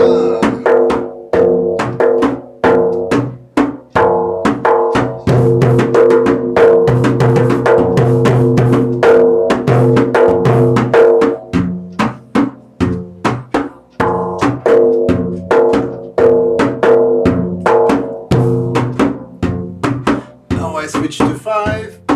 Dum pa pa, dum pa pa, dum pa pa, dum pa pa. Pa ta ta ta ta ta dum. Pa pa pa pa ta ta ta pa pa.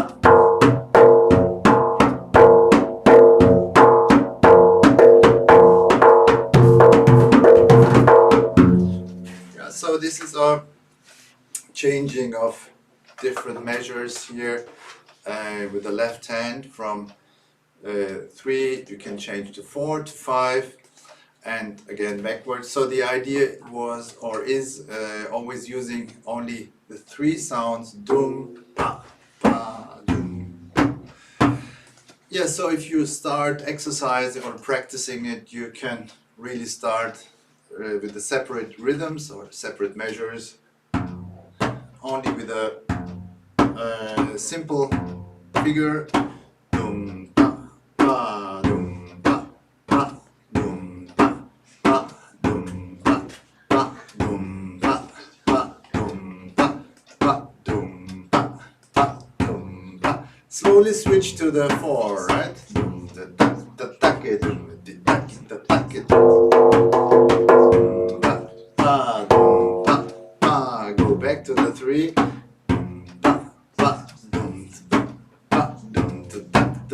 Go back to the 4. Yeah. So in that way you can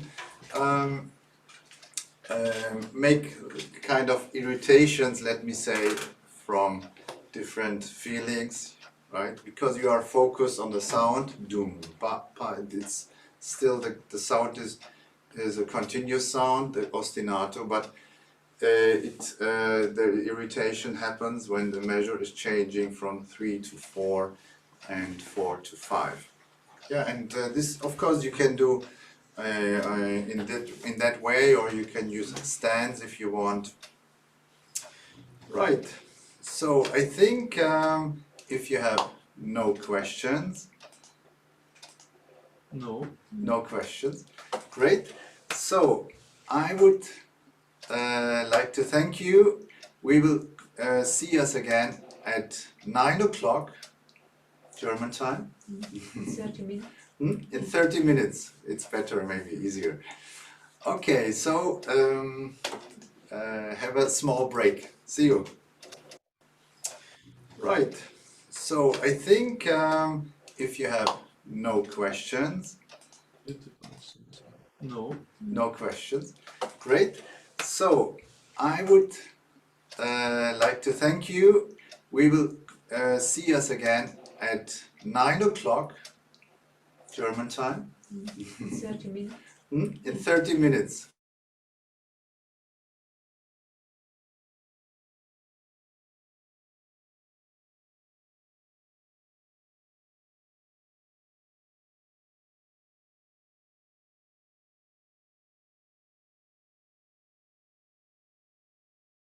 So I would like to thank you.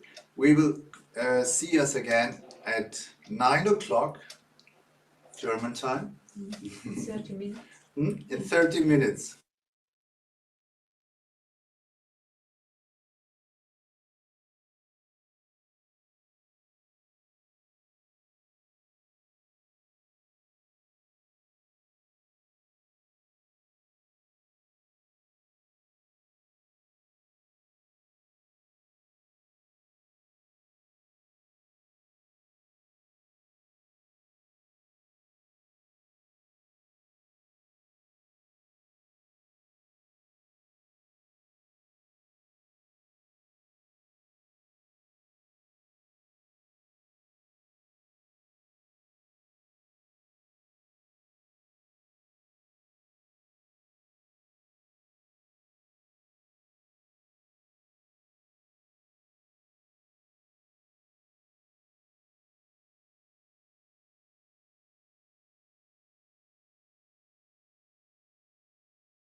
Ah, hi Nora. Murat. See you. Great. Hi, ciao Andrea. Ciao Murat.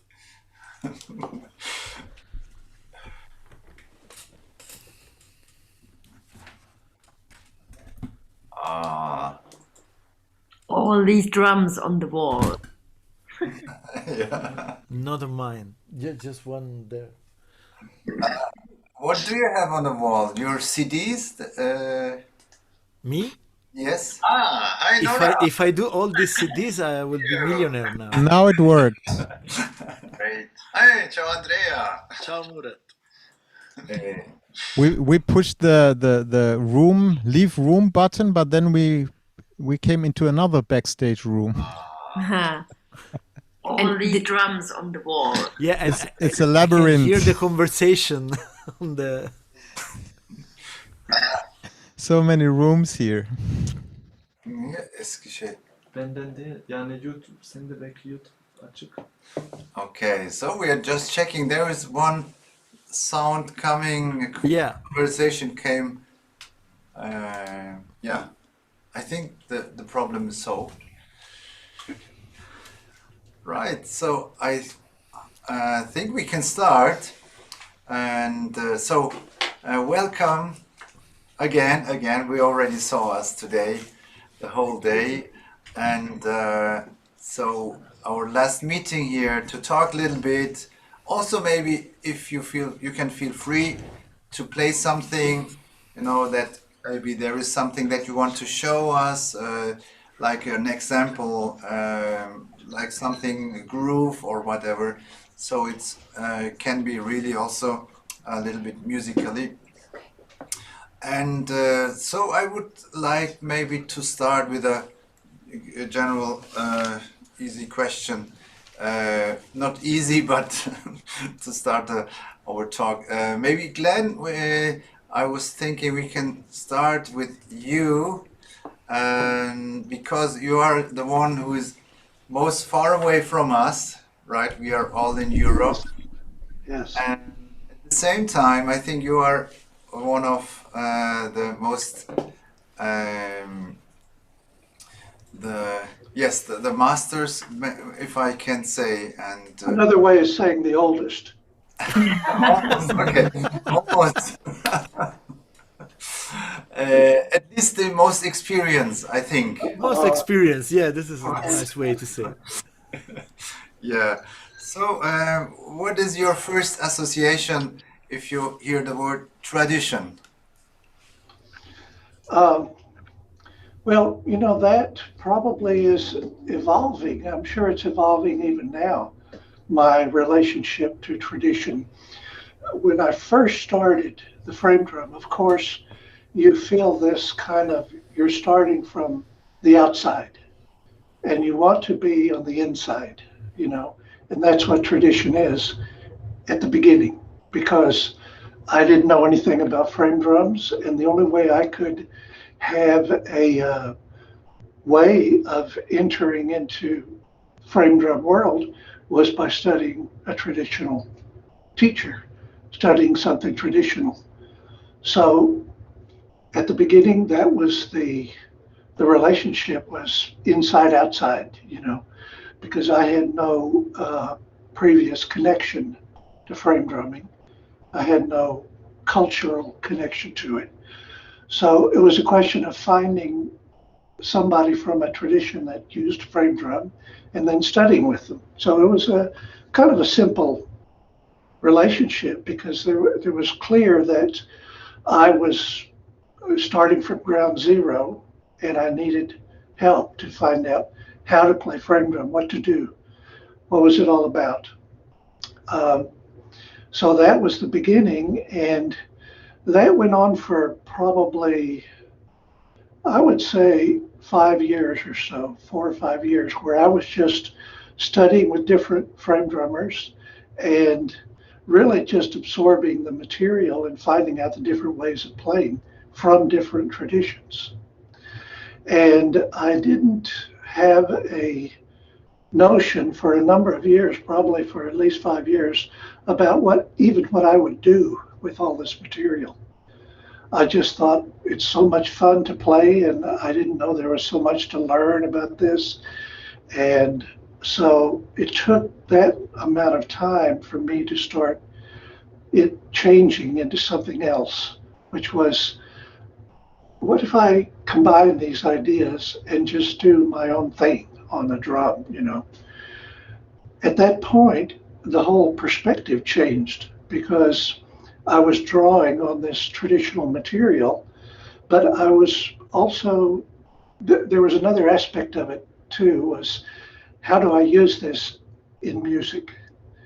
And the answer was, when I was studying traditionally, oh, well, you find traditional players of the different styles and play the drum in that style, you know.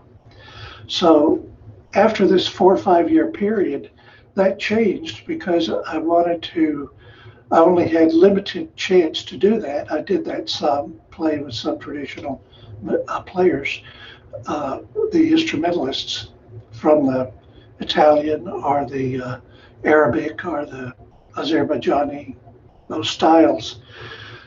But then I had started to have this other track, which was, what can I do with this on my own? How can I be creative with this outside of that realm? And that was the stage where I started to combine the techniques and think of the drum as a tool that I could draw as much from as possible, and start to be creative with it in the sense of creating something from that was new, that I hadn't heard before and simply sounded good to me, you know. So I started to make choices about the techniques and the sounds that weren't referring to the traditional of anything. I was just referring to, what do I like, what sounds good to me, what feels good. And that was a whole different journey. But that, you know, is very different now. I don't think, you know, because there's so much available, and because there's so many people that have gone through a process similar to what I went through, but obviously each person has a different way of dealing with that. But everyone, there's a lot of availability to draw on these different perspectives of players who've studied some traditional and then developed their own way of doing it. So, you know, I think that it's one of those things that's evolving. I'm sure that my attitude now about what I'm doing is very different from what it was 20 years ago and maybe even 5 years ago.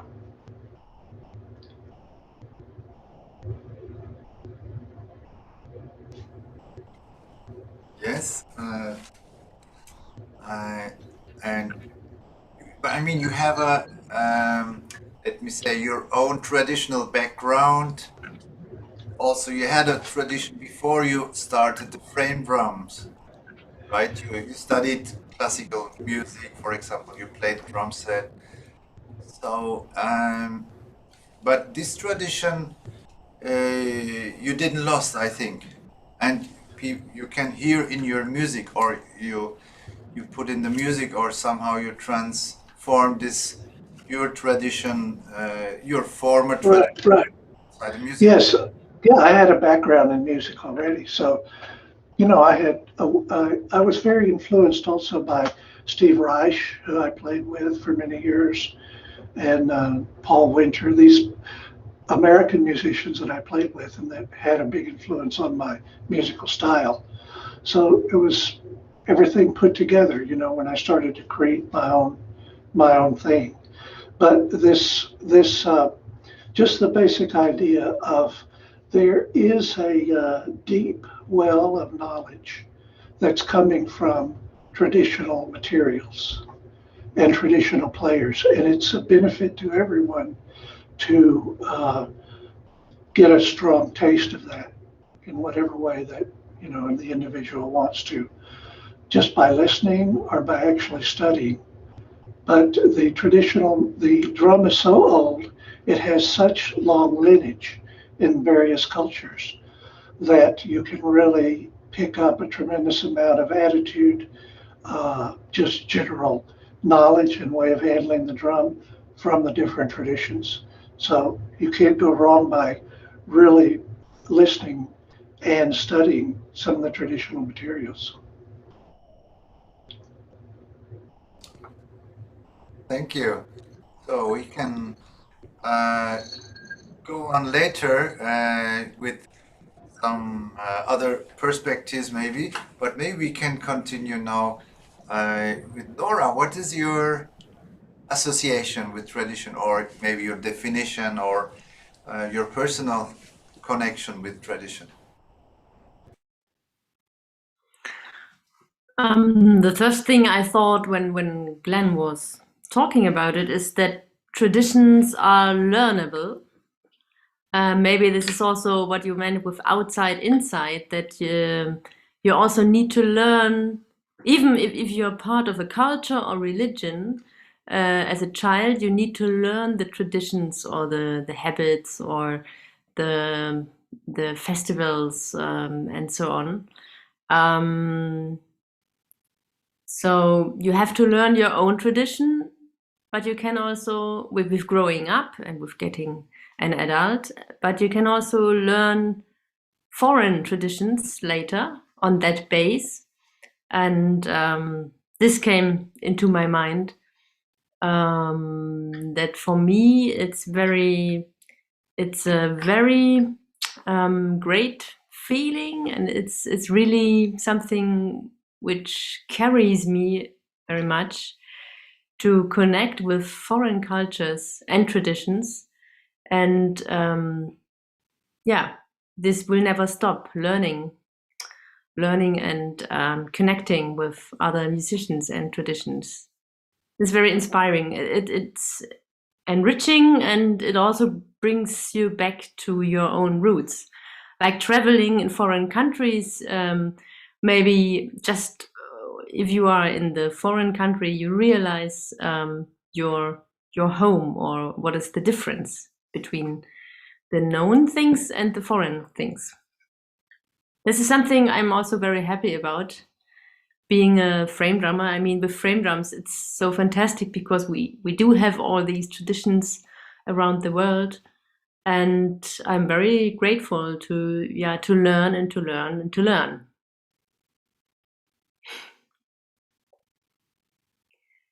So this is a part of your tradition, maybe, this learning, permanent learning. This comes maybe from, let me say, from your background also, how you grew up, from your parents, something that you should, I don't know. Yeah, tradition is, of course, as well, the music of my parents, or that I grew up in a classical parenthood, and I studied the piano first. So at first I was very, very deeply connected to the classical Western classical music, and but I always wanted to drum. And into frame drums and non-European music, I came about the age of, I don't know, maybe 14 or something like that. And this was like a second universe, which was huge. And this was really a great experience to discover all these other pulsations and scales and rhythms and colors of sound. Yeah. And you discovered this with help of your parents, or how happened this? Actually, my parents, they played together in an ensemble, and they mixed somehow folk music, classical music, jazz. So maybe today we would say this is a kind of world music, but this term did not exist in these days. But with drumming and with frame drums, it's interesting because we had there is a a store in Germany. It's called Saturn. So it's a shop for electricity, for many things like TV, and you can buy a refrigerator and so on. And they had a department in the 90s. They had a department for world music CDs. And this was really interesting. And they had many field recordings. So I went there, and it was very cheap CDs. So about 10 mark, we had the mark still. So I could afford this. And as a teenager, I went there, and maybe every week or every month, I don't remember, I bought one CD with music from Africa or from Java or whatever. And yeah, this was my first really to listen to this strange music. And now, after 20 years or even more, I can say that more and more I can feel and understand that everything is connected somehow. So what was foreign comes together, and you can find similarities between Iraqi music and Brazilian music in some way, maybe in the terms of pulsation or whatever. So this is changing all the time, I would say. Yeah, thank you. So also to start the first idea about you and your tradition, let me say, maybe we can now continue with Matthias, because also you are, let me say, a little bit similar, because you both are living in Germany.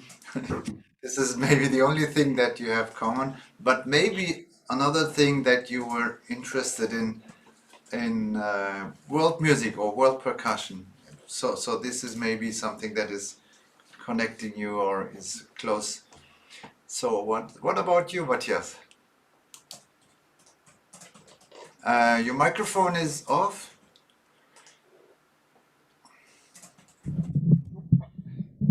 Now works? Yes. What differs probably all our story from Glen's story, that we grew up in a later time, and we have a lot easier access to everything. So like Nora, I was also collecting every LP possible that had percussion on it, and among them was, of course, the LPs of Glen, Seventh Heaven, and I don't know, I have, I think, 2 or 3 LPs, but I collected all LPs with all kinds of world percussion. So it could be African, it could be Asian, it could be from Indonesia, or it could be from South America. And I was fascinated by the sounds of percussion, of different percussion, and by the grooves. And then the only possibility for me to study this, when I decided to that I want to learn, that I want to get professional, was in Rotterdam, in the conservatory of in Holland. And they had that was a school that probably Glen also had no chance to visit a school, because I was in this luxury position that the traditions were brought to me via a school, everything concentrated. I didn't have to look for teachers that could teach me different traditions. No, I had then the luxury position to be in a school, and they brought the traditions to me, and we had also really very good master classes by people that came from Cuba, Brazil, or USA to give lessons to us. And this school was, or still is, I guess, I think now it's much more open, even because now you also can study Turkish percussion there, and Indian percussion, tabla, flamenco. But this school is very focused on learning tradition. So I learned Brazilian folkloric music and Cuban folkloric music. And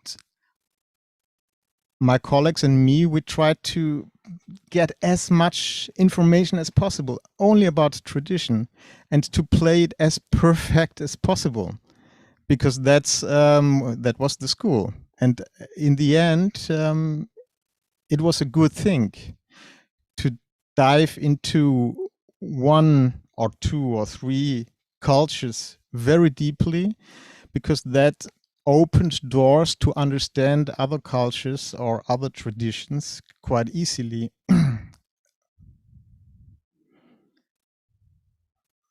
Is your microphone on, Murat? Okay, I'm fine. Yes, okay. Um, yes, that's so. Actually, I learned very deeply tradition in this school, and it took a while for me to get rid of it again. To not maybe to not want to play really everything very traditionally, and then but still I think in my case now I'm more specialized in Brazilian music or Cuban music, and in my case when I am asked to play samba or Brazilian music, I still want to play it traditional, in a traditional way, to make it sound good, because I think these traditions grew for ages and ages and decades, and that's how it should sound, or that's how it developed, and that's how it sounds best. So there's no need to change for me. The other thing, when I want to create my own things, my own music, then I can play, and then I can use whatever I want, different techniques on my instrument, or as you know now, I record a CD and I mix things up. But also on this CD, I play, for example, 2 sambas, and then I try to make them sound like a samba should sound, with the same groove, with the same sounds, and yeah, traditional.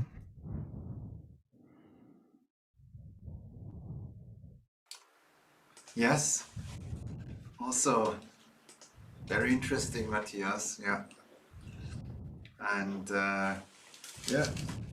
Also, I think, Nora, you also studied in Leipzig, right? So, and also, I think to Leipzig, you had in Leipzig you had teachers like Peter Bauer and Michael Metzler, but maybe also from outside. Yeah, the funny thing is what I just thought when Matthias was speaking.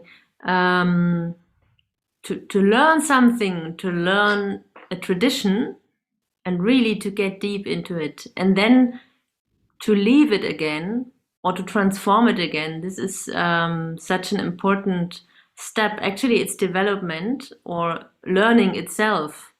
And it's so interesting. And I thought, because I had an education in Leipzig, and my teachers are both German musicians, and they are students of Glen. And so actually my my lessons were not so traditionally.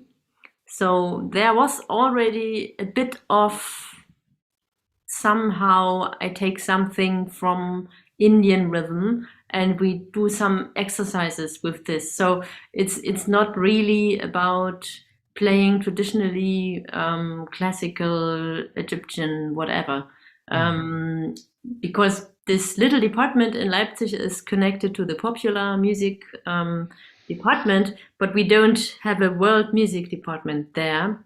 It's only this percussion thing.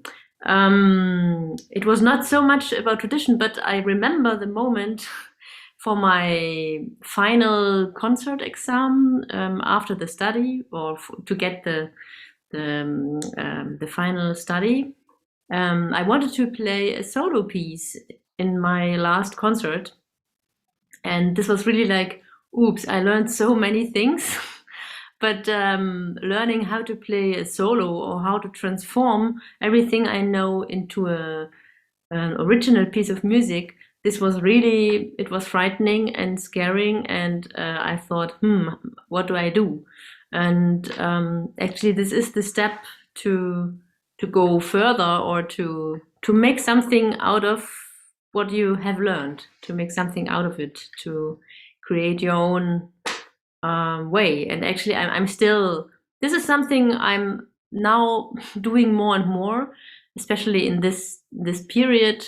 This is something I really would like to develop more and more, and to go on, developing my own percussion creativity style, because it belongs also to our job, of course, to, like Matthias said, to play the samba like it should be. And this is also a good thing, and it's it's also very important to be able to know the traditions and the structures. It's like a sibling. It belongs together, the tradition and innovation.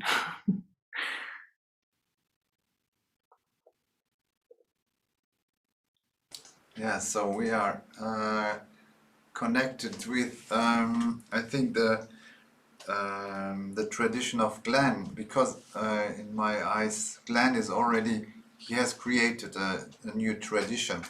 So tradition is not always connected with a culture, maybe, or a country or region, or it can be connected maybe with persons.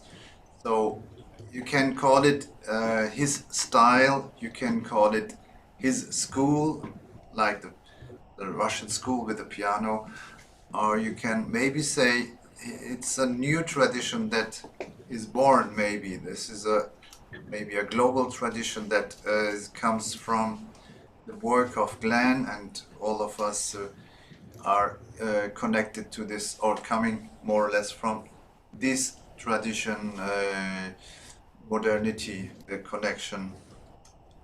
You know, probably the way I think about this is simply a question of what's the word? Distance or longevity. In other words, when I started to connect all the frame drum materials, then that was back in around 1980. So it was a long time ago. So it was just based on that longevity and starting to travel around with different groups, especially in Europe, and also doing the recordings. So those recordings in the 80s and then traveling in Europe and around, that was the kind of the seed for whatever influence that I have about frame drum, because of those two things: recording, people hearing something a little bit different, that out of context of a traditional music, and also being exposed to some of the teaching that I was doing, and then being exposed to players who had been exposed to that. So I think it was kind of a natural thing, because I was just in a good place at the right time in New York, because that was a place where I could study all these different things, and I could find 4 or 5 very different styles of frame drumming and study them from traditional players who were steeped in the traditional styles. But for me, it was very, as I said, it was pretty quick that I started to say, well, I'm not going to become a traditional South Italian tambourine player, or a traditional Arabic player, or traditional anything. You know, I knew pretty quick that I needed to do something new, or something else with this also.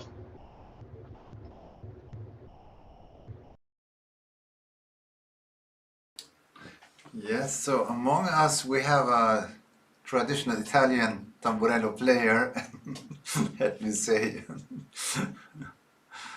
Andrea. So I think you are maybe among us the one who comes from a certain tradition, who learned this instrument or this music, not only instrument, it's the whole music around this, the background, and who developed this style, really be coming from the tradition. So what is tradition for you? Well, I'm so sorry to disappoint you, but I didn't come from a tradition because I grew up in Rome, and in Rome there is no drumming tradition. I mean, specific Italian traditional way. So I had no idea about tamburello, about all these things. My first instrument was congas, so I grew up with this because at that age, when I was really young, we talk about 80s, late 90s, 100 years ago. People don't have idea about frame drums. Either in Italy, people have no idea about tamburello. Because was something really related in specific place around specific circumstances that are always related with the devotional, mainly devotional practice. So I start to practice this. After that, I also me same experience of you guys, because my first approach with frame drums was one of CDs of Glen. So first time I heard this sound was by one of Glen's CDs, and it was like if you recognize something inside you and say, "Wow, that's me." So I was really lucky because I met my first teacher, and I started really to practice, and he introduced me to the Italian frame drumming that I have no idea about. And after that, he put me in touch with some traditional players. So I started traveling a lot around Italian peninsula and met a lot of traditional players that introduced me in all these traditions that are so huge and so many in Italy. Really, it's something that you need at least 10 lives to understand everything. But at the end, it was really interesting because I realized that to be part of a traditional contest, this is something that you cannot study. You have to be part of it to understand what is it. And to be part of it, you have to be accepted before by this this small group of people, and to be accepted, you need to be introduced by someone that is already in. So it's a kind of process.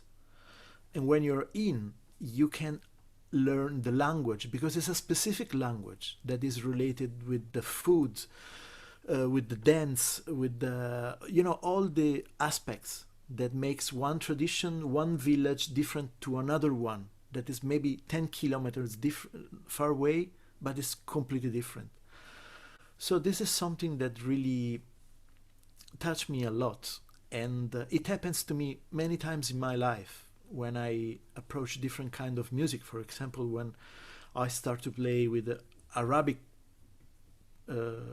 musicians, Arabic classical music. It's not just question of know how to play malfouf or samai or whatever. It's understand their language on it, what they need, how you have to bring the accents, how you have to bring the ornamentations in relation with the traditional ikat. It's a language. So every tradition has his own language, and this is so deep and so rich in that way.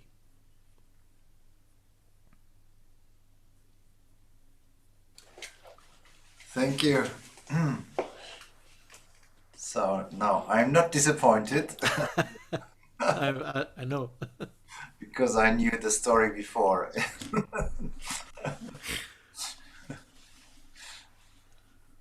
Yes. We have one question, by the way. I will send it in the chat. So you can feel free to say something.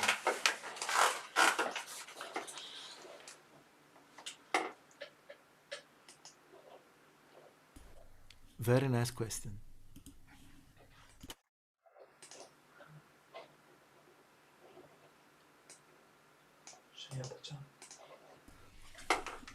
let me say yes.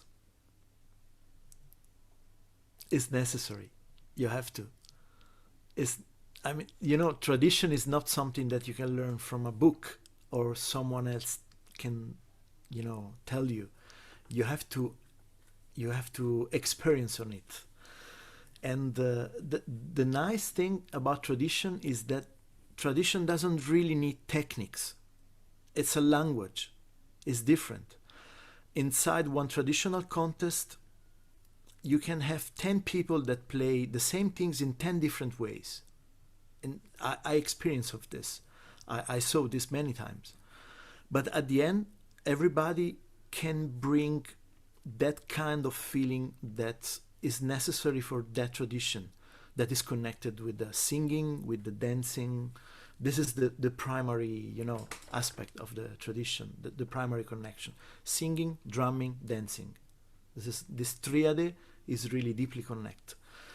And at the end is, you know, in this way, technique is really something that is coming before. The first thing that you have learned is the language. And after that, you can really create your way to do these things in the appropriate way, because it's respecting the language, respecting the tradition. This is what I have experience of it.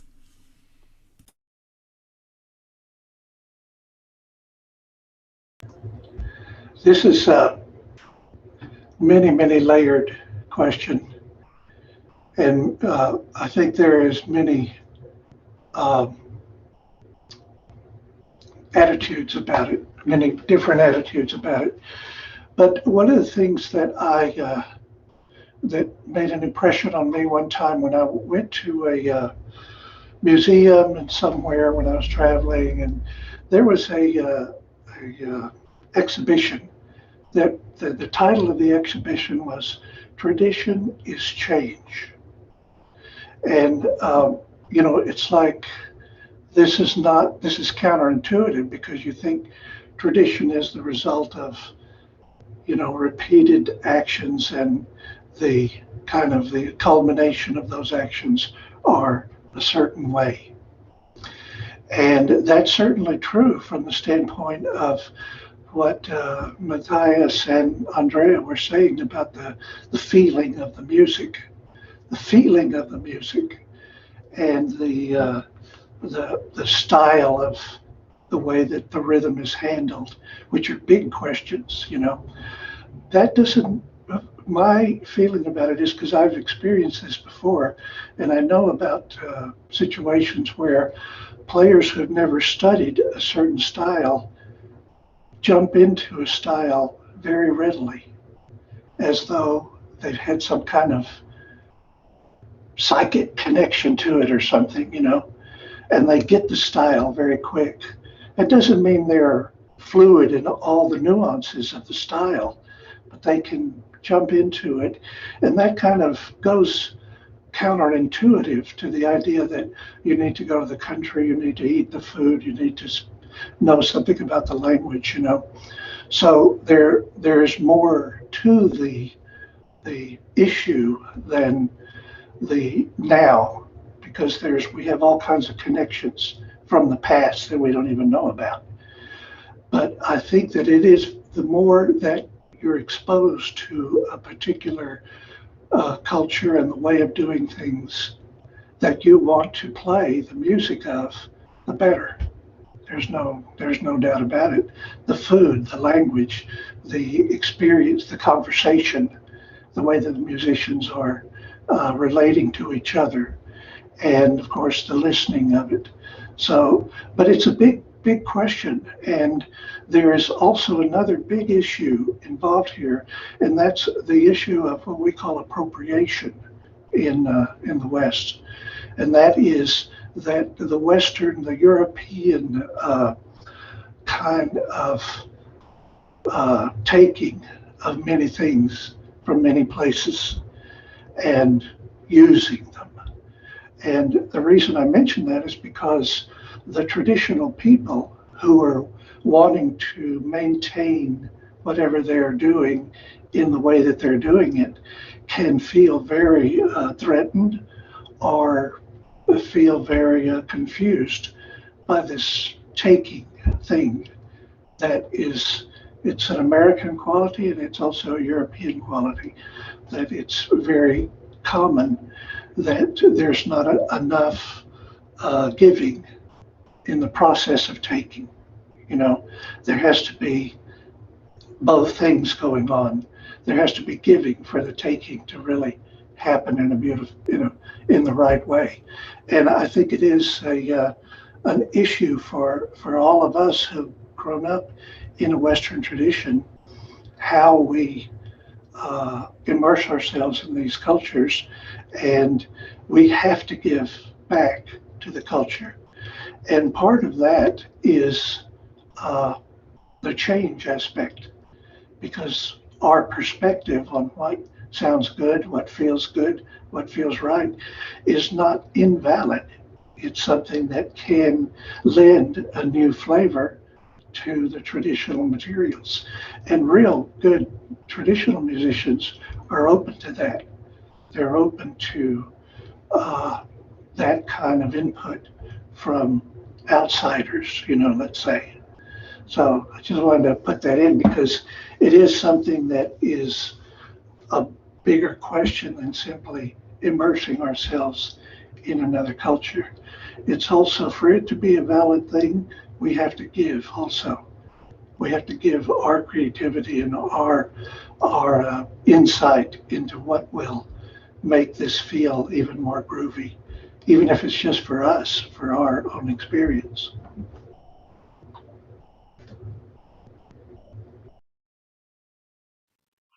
Yeah, I totally agree what has been said. And it's interesting because in my case, I studied with two German percussionists. I learned mainly all the things about hand drums in Leipzig for about more than 10 years. And I learned many things, and really it was beyond the basics. And I played with musicians from Iraq, for example. Very good colleague for me, Saif. He came from Baghdad in 2000, and since then I have been playing traditional Iraqi music, and I studied with him in Germany, but I studied the tradition somehow. But in 2008, I think, I wanted to do one journey alone in a traditional country in the Middle East. And I went to Syria. So I already played really in many styles and instruments, but it was exactly the same thought. I wanted to be there a little time. It was about 2 months, and I traveled around and I met musicians. And I would not say that the playing itself was completely different, but I have to admit that there was another quality with meeting the people, all the colors and food, all the things you mentioned. And yeah, I cannot say yes or no, because on the one hand, I would say it's possible to learn, or let's say to connect very deeply with the traditions. And on the other hand, of course, there is an effect in being there. But maybe it's also, we can say that traditions are always connected with people and they are changing. Maybe this is why.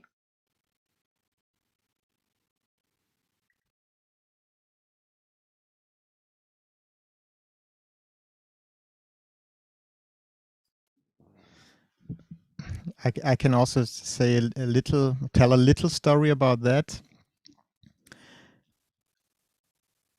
I somehow, in my understanding of tradition, agree with Andrea that to understand, at least to understand it better, it helps a lot to be there with the people. And my story was that I learned how to play samba in school, and we studied a lot.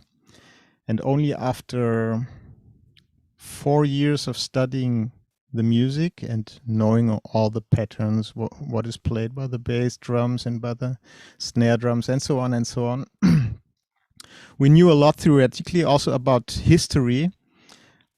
For the first time I went to Brazil, and I think already in the second night we visited samba rehearsal from the carnivals groups that were preparing for carnival, and this experience that was really a physical and a mental blow away, because for the first time I saw how samba should sound for real.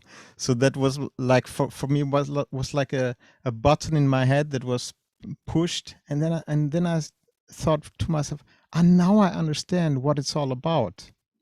This massive sound. In case of samba, it's, you can imagine that it's really a massive sound. But after that, I traveled a lot to Brazil, and it's for me, at least for me, to be able to understand better the tradition is to play with the people there, and even to maybe learn the language, to speak with the people, to have the exchange. And the question is how perfect do you want to imitate something or not? Do you want, the question was from I don't know his name, to get a feeling and understanding for traditional music. Probably the question is how deep you want to have this feeling, how intense you want to understand the tradition. And for sure I could play samba before as well, because we, like Nora also, we studied the patterns, and we okay, this is maracatu, this is baião, this is forró. It's like you learn all the things, the patterns, but it stays with patterns. And of course you can listen to the music in the radio, or you can buy CDs and play along. But to live the experience in the country itself, it opens the horizon, and it opens the door to understand better, in my opinion.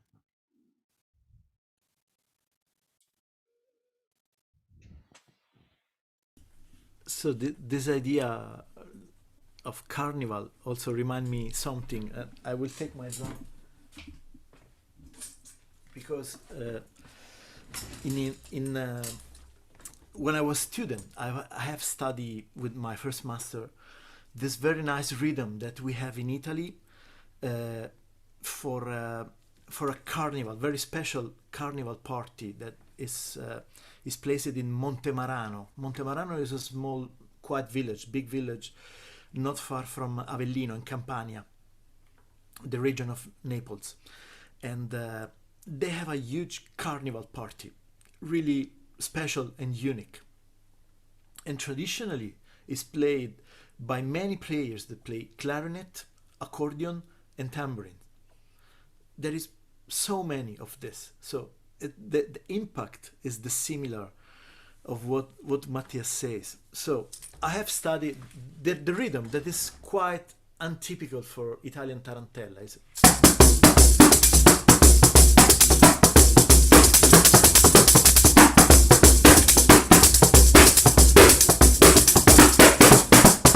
So it's really syncopated. It's also is really influenced by,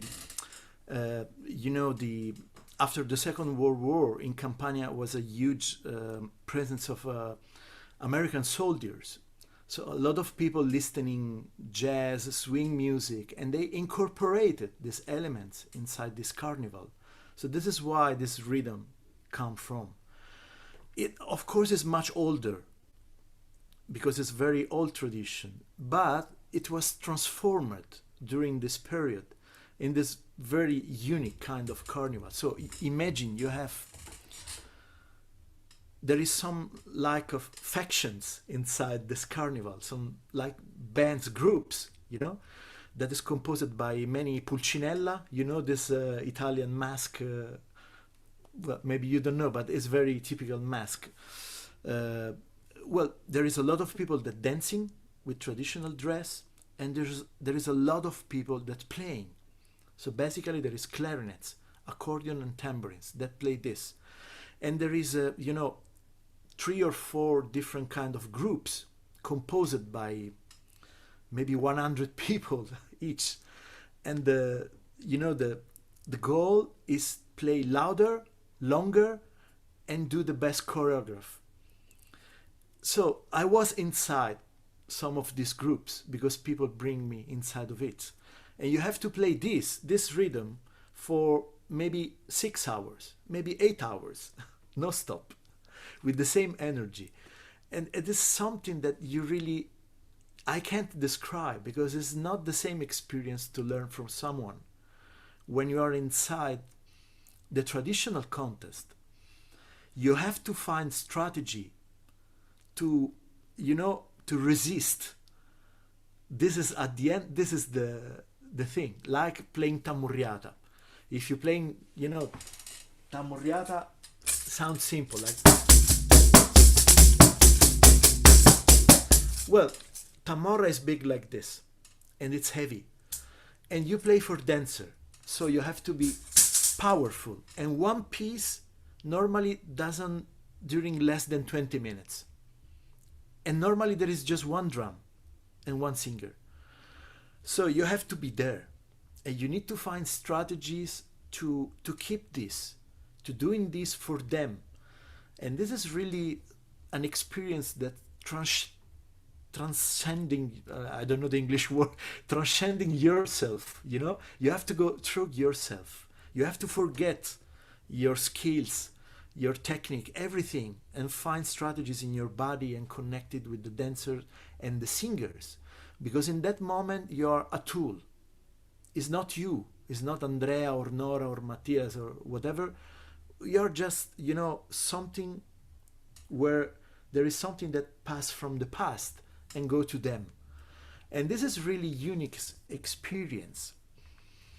But we're talking about this kind of traditions. From the other side, there is a new tradition that comes from Glen first, and also I think all of us in his ways trying to give his contribution. And the new tradition is when you take this instrument or whatever we play and you put in a different context where this instrument is not used to be there. Again, you need to find strategies to apply this instrument, to adapt the language that you already know in new forms. And this is really interesting because you have to, to use this kind of knowledge that coming from the past in a more flexible way, like water, that goes inside any forms and take the form of the place where is it, like a bottle or a pot or a glass or whatever. So for me, tradition is this kind of thing, is a more liquid things that is coming from the past, but is not crystallized in a form. It's something that you can really mute and adapt to different kind of things.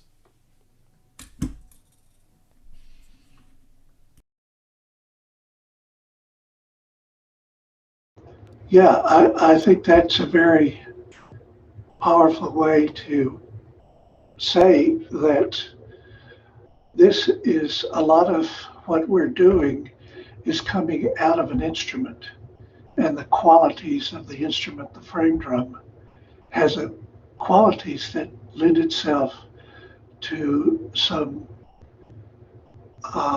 different ways of using it that's different from the traditional context. Because if you take it out of those contexts, which have very specific barriers and containers, because it's part of something bigger, and you use the frame drum as the beginning of the music, so that music comes out of what the frame drum can do. I think it's very possible to do that, and that frame drum, the instrument, has that potential to be a generator of music itself, just like the piano, or just like the guitar, or the other instruments that we all know can generate music. So I made, maybe I can add something on about instruments to. So I made more the experience the connection between instrument and between society, between musician. Maybe a simple example. For example, the instruments now that we play, the frame drummers, for example. Also, we have a instrument builder here, Matthias, the pandero.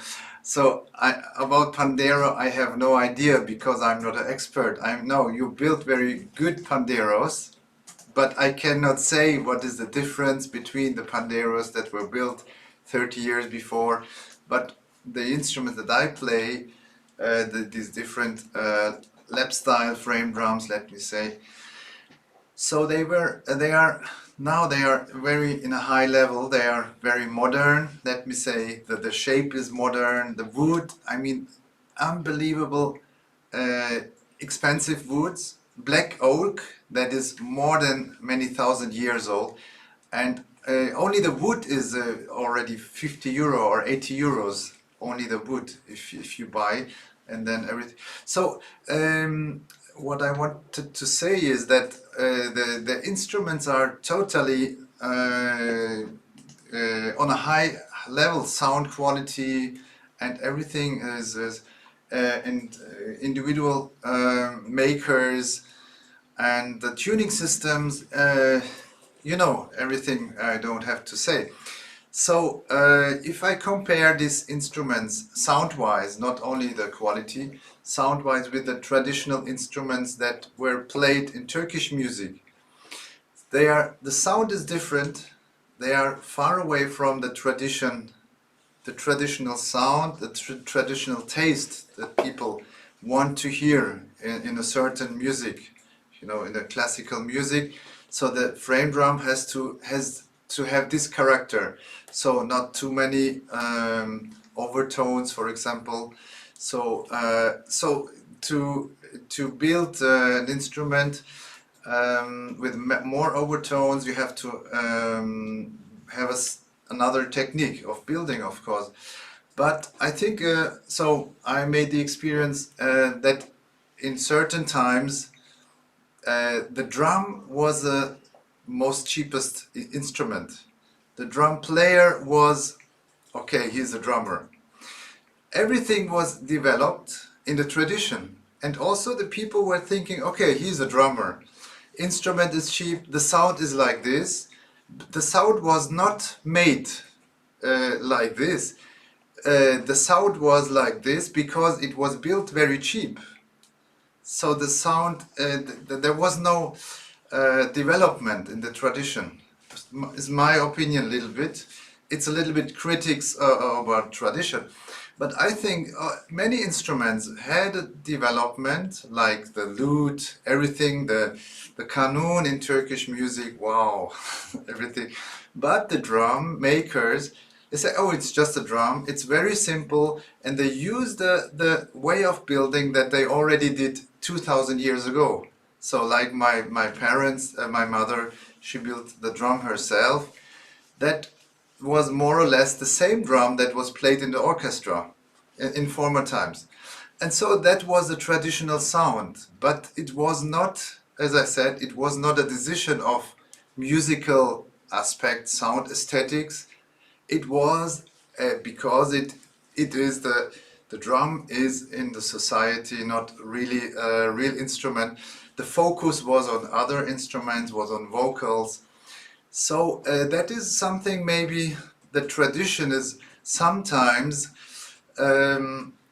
not really on a musical real or correct way. Maybe if you want to, if I would like to judge, for example, the instruments, because nowadays also in Turkey, for example, they make amazing instruments also there. The technique of building change a lot, and in the orchestras they use these modern instruments also. So also the sound of aesthetic is changing. So the tradition is changing now, but not because they want to change a tradition. No, I think it's because of the musician they discover these new instruments. There are many instrument builders who make high quality and they want to play high quality.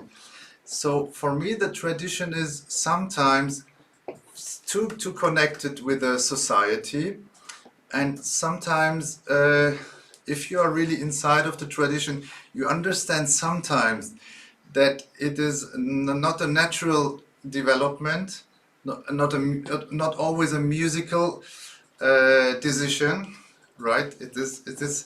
There are some other things in the back, and now what happens now is many instruments that are so-called modern frame drums, they come from here in this so-called traditional countries, traditional music, and they start to change their own musical instruments. And yeah, so I'm not against tradition, but I always try to understand what is behind the evolution in the tradition. Was it really an idea of music, an idea of something, or was it something else? Yeah. I think what you said about to modernize or to change the instruments is also a question of globalization, or not a question. It's because the drums are traveling, and the forms of the drum. So I mean, earlier in the traditional corners, which still exists, and there are not so many, I think, which are very pure and original today. The drum was in one spot or in one city at the sea, so the maker, he knows how to make the skin and so on, and if you want to tune it, you just put it on the fire, and then it will be in tune, and you play it, and then you put it back again, and so on.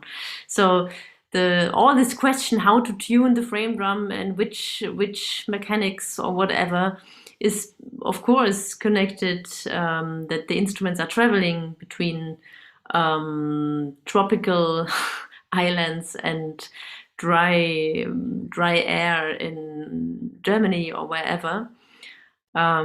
This is one reason too, I think. And also what you said, it's interesting. I mean, traditionally, the drums have been made with natural skin, like goat skin and so on. So the thing to use plastic skin on drums is also changing the sound massively, as we know all. It brings a completely new color and vibes and resonance, which is also interesting to think about, or just that's how it is. So all the climates and the traveling and globalization, sound globalization, whatever. I'd like to ask Nora something, because I want to make sure we have time to get some insight into this aspect of it, because here we are, 4 guys and 1 lady. And I want to know, when you went to Syria, how did the issue of your being a woman playing the drum come into play? Was it ignored? Was it important to the people? Just give me some feedback about that. Yeah, thank you for the question.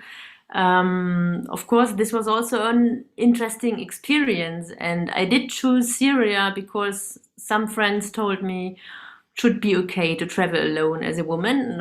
Of course, as we all know, it's special being a woman in almost in many countries, and to move there and so on. So I met musicians and I played music with them, and I have been heard, and they played with me. And it's so interesting because, of course, as a European woman, you have a special, you have a, how you say, a bonus special way of walking along the street. Of course, I mean, I want to respect all the rules and everything. So of course I accept all the habits. I still remember Iran with Murat, by the way. This was also very special for me. We're wearing the first time the scarf and so on. So, but the musicians, they just played music with me, and it was not special, or it was not, they treated me like a colleague. I had the feeling that it really, it was not important that I'm a woman. They just played with me together, and they never talked about that. They did not ask, why are you playing? Or yes, maybe they did. And of course they have been surprised that I, as a German and as a woman, I know the rhythm and to follow the melody and so on. So it was a mix of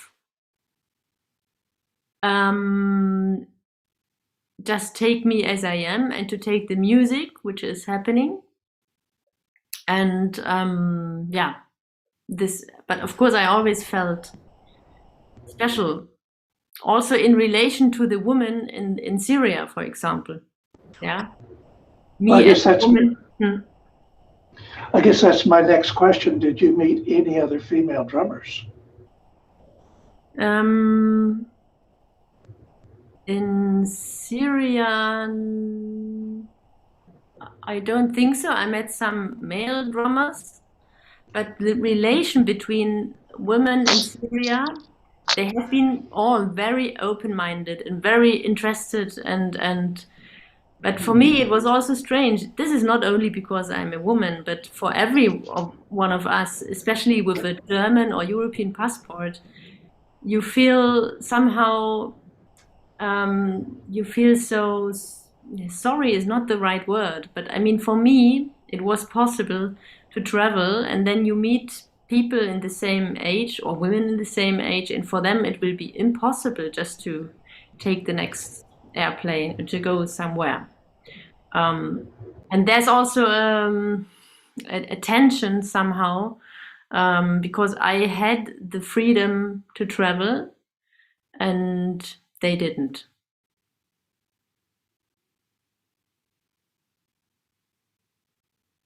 Okay, thank you for those comments. It's very interesting.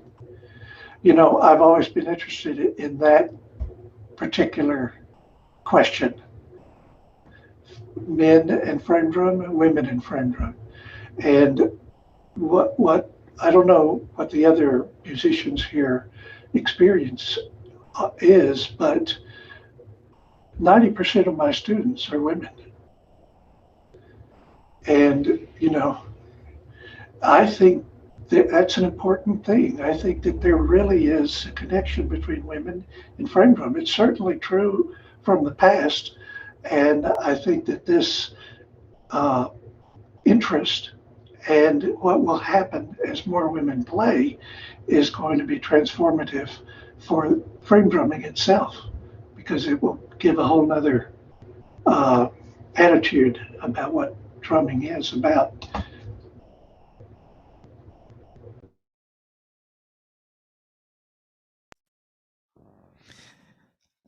Today there was Raquel Lopes. She's a pandero player from northeast of Brazil, and I was asking her, how is the situation? Because Brazil is quite the, I would say, a machist country, and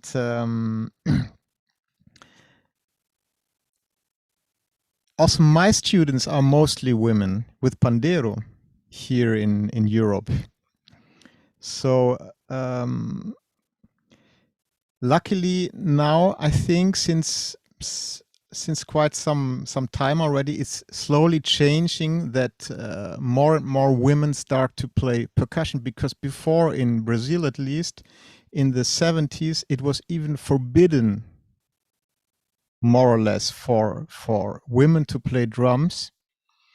And in the 80s, there was one group in Salvador. Salvador is the in northeast of Brazil, the port, the harbor where all the slaves arrived, and it's a very black city with a huge percentage of black people.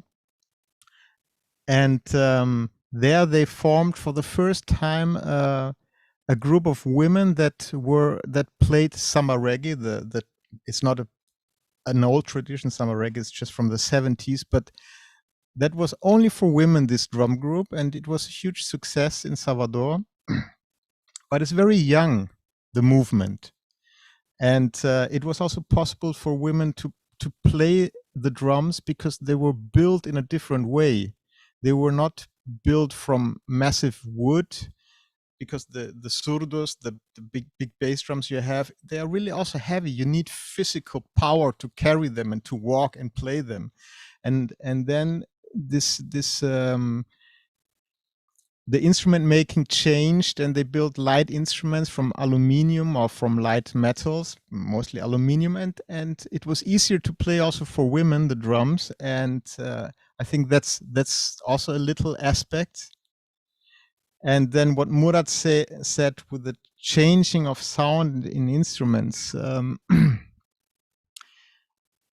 I think it's very the transformation from tradition to modern sound also it depends on a few extraordinary musicians, I would say, like you, Glenn. You changed a lot and you took a lot of people on this trip.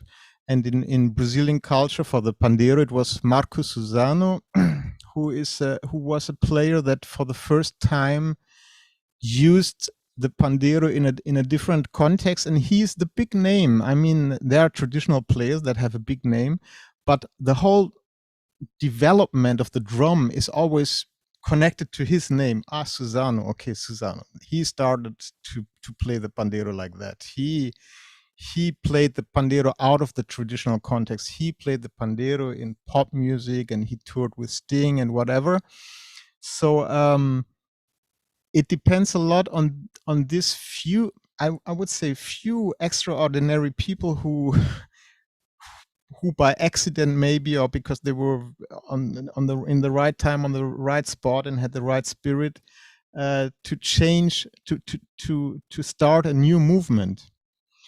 And also then the sound of the drum started to change, because Susano's technique, he then wanted to play a light instrument, and then luthiers, people who built the instrument, started to use lighter wood and thought about, okay, let's build a lighter instrument. Why not? Then you have more, you can play longer and you can hold on. And then let's use thicker skin because it sounds deeper. And Susano had always this slow sound, and now it's completely modern. Everybody wants to have a light pandeiro with a low sound, the deep sound, and it's this changed the tradition of the pandeiro.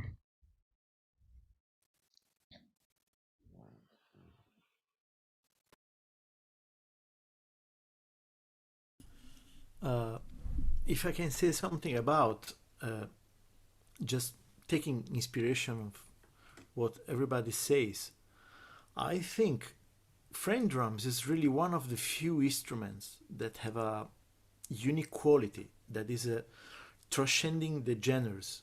I mean, I don't know how it's in your experience, but in my experience, frame drums is one instrument that much power you use it, less sounds you have. So it's something that is really not connected with the masculine approach, like should be, for example, djembe or congas or this kind of things. It's something that is really connecting with the movement, with the breathing, with the using your body in a different way. So it's really an experience that transcending. And this is something that is really in between from males and women's. It's something that really deeply connects. And for example, also I speak about my experience, but looking in different contexts in the musical world, I mean, is really rarely see, I don't know, trumpet players or guitar players or keyboard players that really having a relations or sharing things, or go to eat pizza or drink all night long. In my experience, I can say that all my best friends and people that I talking every day, 2 hours by phone, chatting and everything and making projects, are people that play more or less the same instruments that I play. And this is also a unique quality in this world, because it's, I don't know, but it's like if it's more easy to accept that the others are different from you and you are what you are, simply. This is what I'm doing. This guy doing this. Okay, let's do something together. This is the feeling in my experience. And this is a unique quality that is connected with the simplicity of the instruments. Simplicity doesn't mean easy. Should be really complicated how the instrument is it. In my experience, is one of the most complicated and deep instruments that I have approached in my life.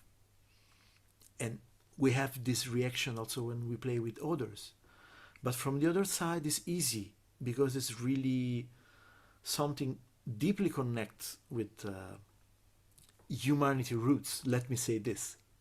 It's a sound that is connect more or less with all the cultures, that all cultures in different ways can recognize as mine. So this is really a unique quality in my feeling. Thank you, Andrea. We have one question. Who would like to give an answer? I put it in the chat. Tradition is also about identity. How can I play traditional frame drum if I don't belong? Or if my musical tradition is rock music, or, for example, the music I grew up with? I think that we touched this question already, because I think identity as well is nothing fixed, or it's not permanently the same. Also, identities can change, and they should change like traditions.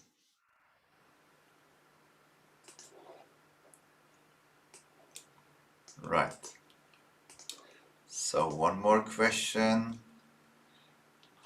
I just put in the chat. Sorry, it was the same question. No? Sana mı gönderdim? Evet, aynısı. Okay, so I try again. Okay, here it. O aynısı yine. Oh, it's the same question. Sorry, I copied the same question. Yeah, so we don't have to answer the question because we already answered. But there was one question. Yukarıda ben kopya çekeyim. Okay, Yasha will copy the question. Right. Bu mu?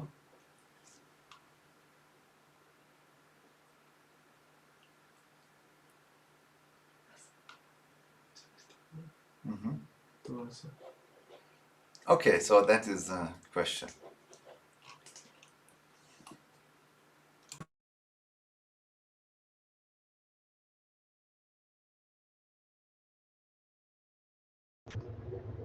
Well, the obvious answer is yes, definitely. For me, the study, the main thing was for me was finding out that someone could love this instrument, because I didn't know that. When I started to study with Michel Merhige, wonderful Lebanese tambourine player, I experienced his connection with the drum. And I hadn't experienced that before. I had never seen anybody that was so connected with the frame drum. And in his case, it was the Arabic tambourine. And that was a big change for me to see that connection, somebody who had that connection. So I think for me it's been a long line of those kind of changes as I see the attitude and the connection other traditions have toward the frame drum.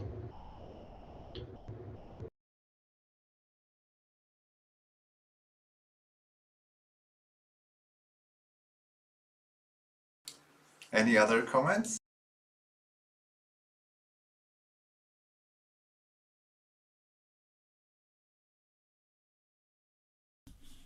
Well, I can say, of course, I'm agree with Glenn says, and it was the same for me. I mean, every time you approach to a different culture, you need to reset yourself. And I have realized quite soon that I cannot be like they are because I come from a different context. So I have realized that I can take inspirations, and this is really something that guide my way for all my life. I just take informations and inspiration from many different kind of cultures.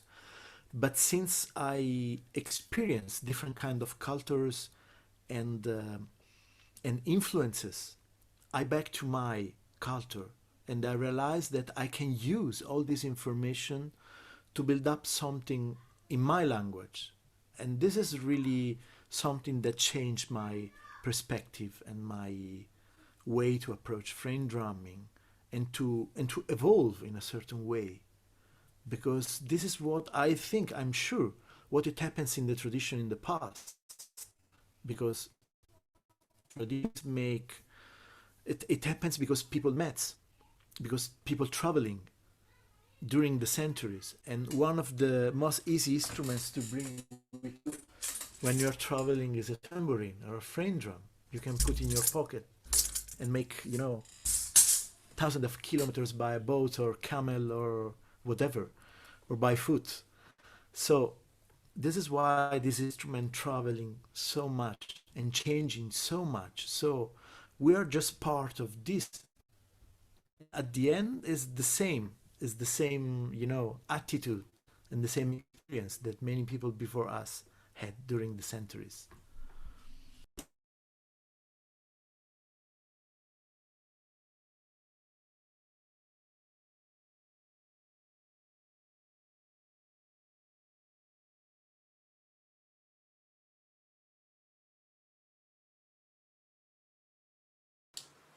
Yeah, maybe what Matthias said about these personalities who change traditions or who create. I also remember when I was teaching many years ago, I was teaching also all Turkish instruments. So I always said, this is a darbuka, this is a typical Turkish darbuka, the classical one. So maybe you know it. It is yes, the it's with screws outside around, and you have to play with fingers, like with snaps. And so I remember also when you were in Istanbul, in the market, in the street, in every shop there was this traditional Turkish darbuka, the classical, let me say. And there was a certain moment, all of you know Mısırlı Ahmet, right? So his name comes from Mısırlı, the Egyptian Ahmet. So he was one of the, he was the one who really made a revolution in the Turkish instruments, in the Turkish darbuka especially. He went to Egypt, he studied the Egypt style first, and then he studied his own the split hand with the left hand, right? So this is the typical now so-called Turkish style, because everyone who now plays Turkish darbuka means this instrument, this Arabic instrument that is really not connected with Turkish tradition. But he took this instrument as a Turk, let me say. And no, I don't want to categorize Turk, Arab, but the people wanted somehow sometimes it's not the musician who, or it's at least I don't want to say, okay, I play Turkish or this, but sometimes my students or the audience sometimes wants to know, do you play Turkish? Is this Arabic? Is this Indian? So sometimes I have the feeling I feel more not connected with any tradition. I want that people listen to my music, but the audience sometimes needs somehow a route, and they ask me. So that happened with Mısırlı Ahmet, and now when I teach now, after I think 20 years later maybe, this instrument has changed. So that the instrument that was 20 years ago, 25 years ago, a traditional Turkish instrument, is now a so-called old-fashioned Turkish instrument. And everyone, when I play this darbuka, they will laugh about me. They feel, oh, vintage, you play vintage. So this development is a very short time. And as Matthias said, it was only one guy. And now the Arabic darbuka is with the Indian, by the way, with the Indian technique is a so-called Turkish style darbuka, and this is so popular, and everyone wants to play this fast, loud. Also, the sound has changed. The sound aesthetic again. We are coming back to the sound aesthetic, but this is for me the question: what is tradition? How fast can we transform it, and how important should it be for me as a musician? So because of course I have respect for all the developments of the tradition, but on the other side I feel the creativity is more than copying the tradition. And now we are maybe again at the beginning, what Andrea said, it's like a water, and so we are flexible. But this shows me that it's not easy to really define tradition, to say exactly what it is, or also what this darbuka, in which kind of music you use it.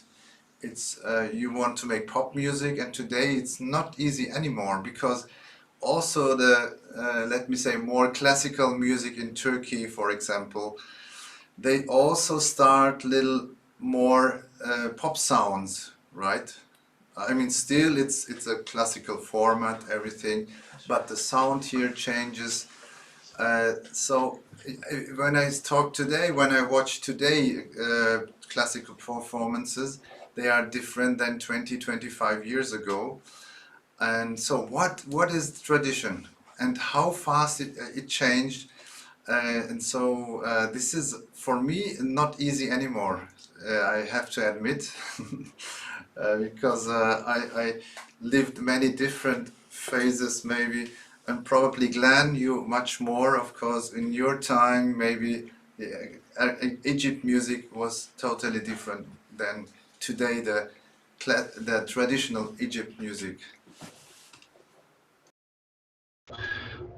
It's an evolution, you know, everything is evolving, everything is changing. The internet, all this, I mean, you go on YouTube and you can hear anything. And that changes the way somebody plays. You know, a Rick player in Egypt can hear any of us play and, oh, I want to do that, add that twist to what's going on. So this change is going to keep happening.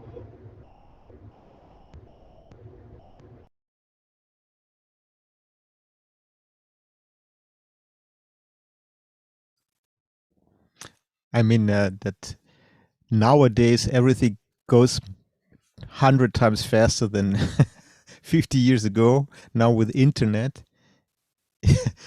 it's like Glen, you had to learn your stuff from teachers that you had to look for. Me too, actually, or most, I think all of us had to. And then since 95, or when everybody had internet, things changed so rapidly that you have access to everything. So I think that also makes this change from tradition to modernity much faster.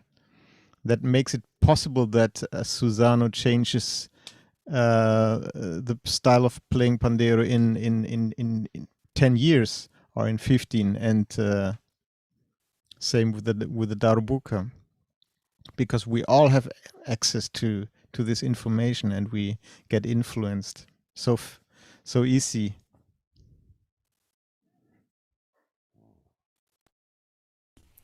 Well, if I can say something about it, Gustav Mahler says that tradition is keep the fire burning and not just adore the ashes.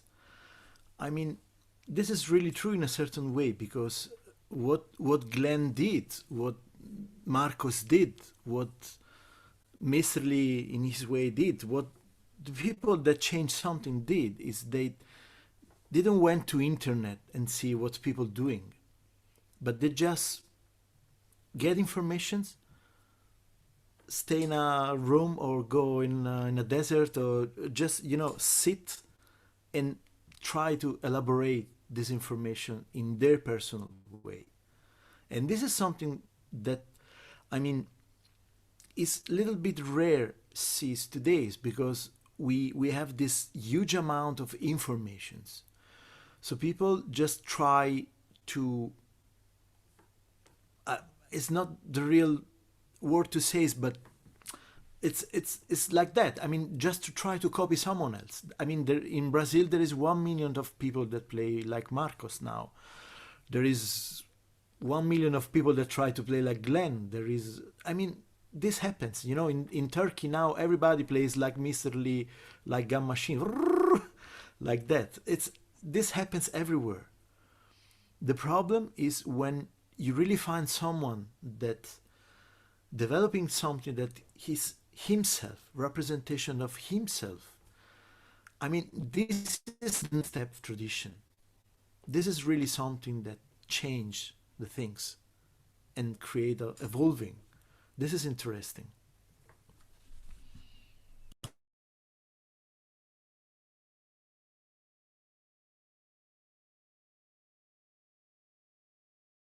So one more question, or if you want to say something to this, Glenn, okay. Yes, just one thing.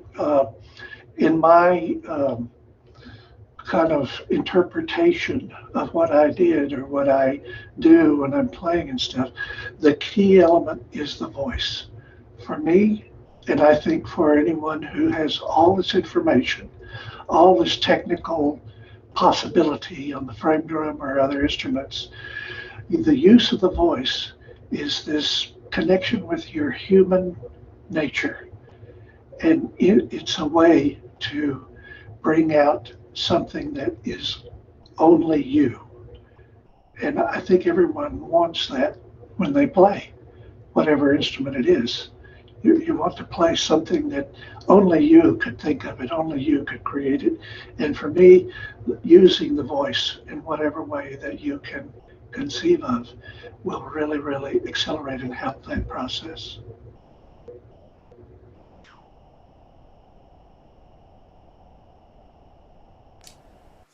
Yes, so we have one more question from the YouTube channel chat. What about going beyond culture to the tradition of connection to the muse of music?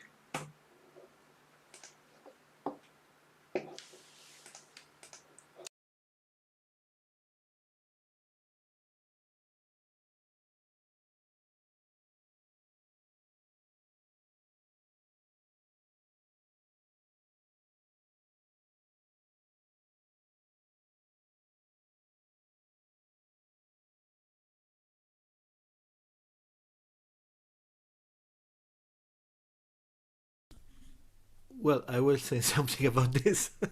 This is what I was saying before. I mean, we have this huge amount of techniques, ideas, masters. I mean, the real important things in a certain point of your developing is just sit down somewhere and try to understand who are you, what do you want to do with these instruments, what is your voice, what is your sound. And this is not a small thing. I mean, this is a life searching. This is something that I'm still working on it, because the sound, your sounds is changing with the years, with the experience, with the quality of the experience that you did in your life. So in a certain point, this is a very deep question, because, you know, put you in front of the big dilemma that this is, who are you? What do you want to do with these things? I mean, if you start to go inside technical aspects, solcato, roles, things like that, there is no ending. There is really no ending on this. So at the end, you need to understand how to use this stuff. This is like a tools. I mean, the big difference is that, you know, that music is like the soup, the food, and techniques is the tools. For some kind of food is useful, use a fork. For others, you need a spoon. Sometimes you need both. You need to choose. And this is something that only you can do it, because your experience teach to you how to adapt yourself to the things that you want to do it.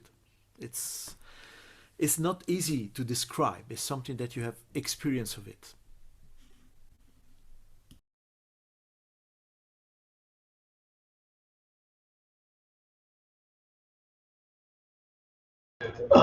I'll just say quickly that the idea of music, one of my big inspirations throughout my whole process was the ancient frame drummers that I saw in all the ancient depictions.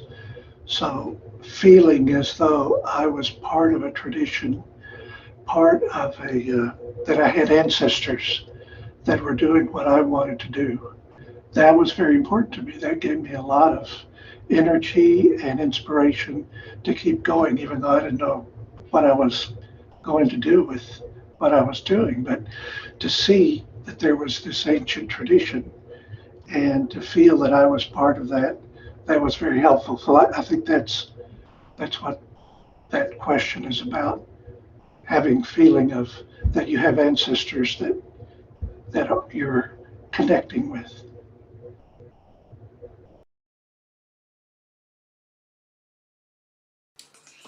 Yeah. So we can talk a long time, the whole night, probably. Come from one step to the next. So maybe we can have some, if you want, some last remarks or some thoughts maybe that you would like to give us, so that we can finish our nice meeting here.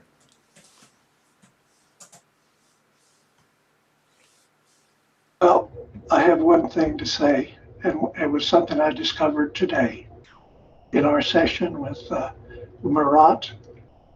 We invented the word frame drugging because it's like a drug.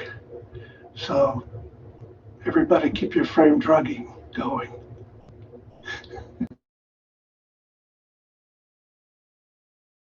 Yes, we have a frame drug festival soon.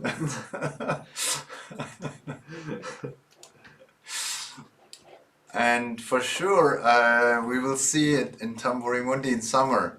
I don't know if I told you already, but we are planning again this year, and we are planning also to make again workshops and courses with you to make more drugs. By the way, the word frame drum, I mean, this is a definition, this from of an instrument family, right? We all know it, I don't have to say. But when you say frame drum, people always think of one kind of frame drum, like that one, right? Something like this. but not a frame drum is also an instrument with jingles, with rings, rectangular, and so on. So nowadays, I think many people, yes, or like this. Nowadays, people always say, okay, frame drum is something that you sit and you play, or something you hold and you play. And I think that is, let me say, the person who is who is responsible for this misunderstanding. I think it's Glen. Yes, it's you, Glen, because you started this so-called frame drum movement, right? And everyone was playing your style, upright or lap style, and so everyone was thinking, okay, frame drum, frame drum, frame drum. And so some students of mine, they are surprised when I say, no, frame drum is not only this. Frame drum is also tamburello, rig. And so I was thinking why people always connect this instrument with this special position.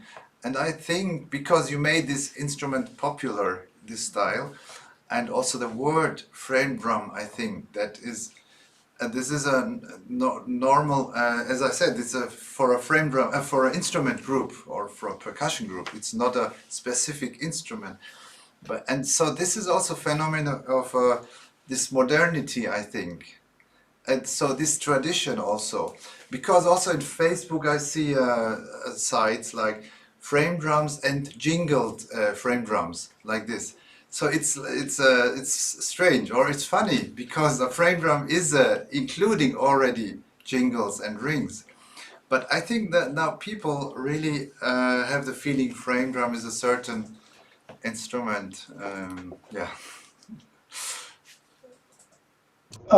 When I started, and for a long time, I've used this style that I developed was because I found a big bowrun, an Irish frame drum, and it was a big deep drum, and I said, oh, I'll use my techniques on this, see what it's like. And I got a lot of feedback from Irish drummers who said, when you play the frame drum, when you play the bowrun, it doesn't sound like a bowrun. It sounds like something else because, of course, traditionally they play it this way, with a stick, and it's totally true. My sound is totally different. But my attitude about it was, well, a flute is a flute. And a flute, whether you play it like this or however you play it, it's still a flute. And the bowrun, this was the drum that I developed this on. So I still call it the bowrun, but you're totally right that the total category includes all frame drums, all tambourines. So that's just a naming problem that we have.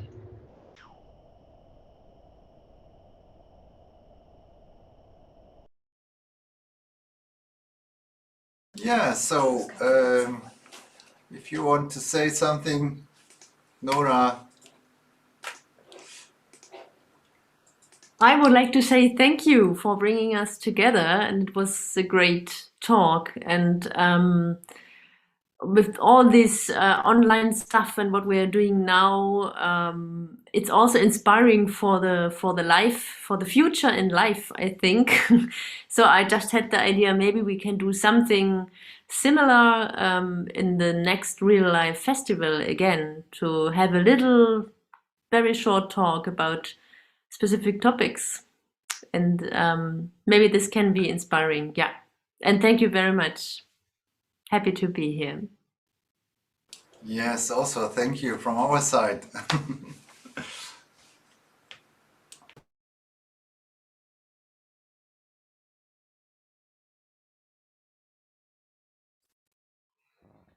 From my side, thank you as well. And my message for everybody, keep on drumming, keep on drugging.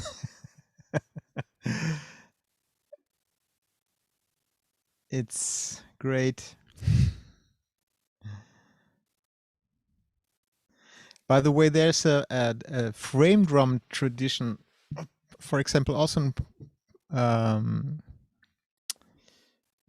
it's now I forgot the name of the island, but they play plena and bomba, plena on frame drums, Puerto Rico,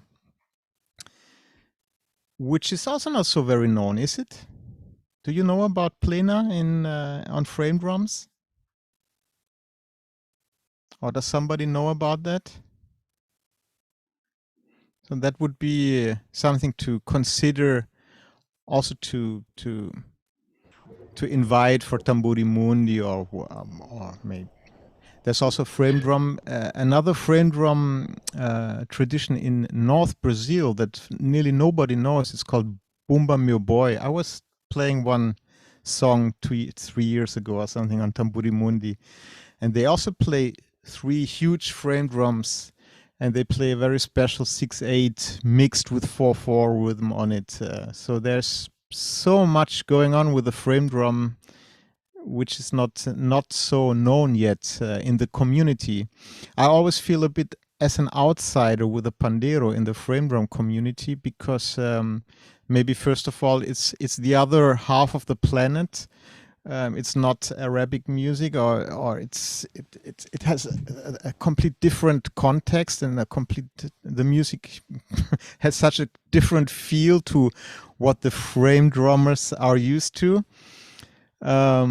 So I always, also in Tamburi Mundi, I'm always have been a bit of an outsider in this sense with the pandero, because the technique is also the different one, and there are not so many frame drummers who are able to play that way. If I give a pandero to a frame drummer, to the typical Tamburi Mundi frame drummer, then he will take it like a tamburello or like a rig, but it doesn't sound like that. That's a funny thing. So pandero is a great frame drum. That's from the other part of the world. Okay, I will try to learn for you. Thank you, everybody. It was very nice to talk with you, and I'm honored that I could join the talk. Thank you, Murat. Yeah. I wish also to thank you from my side.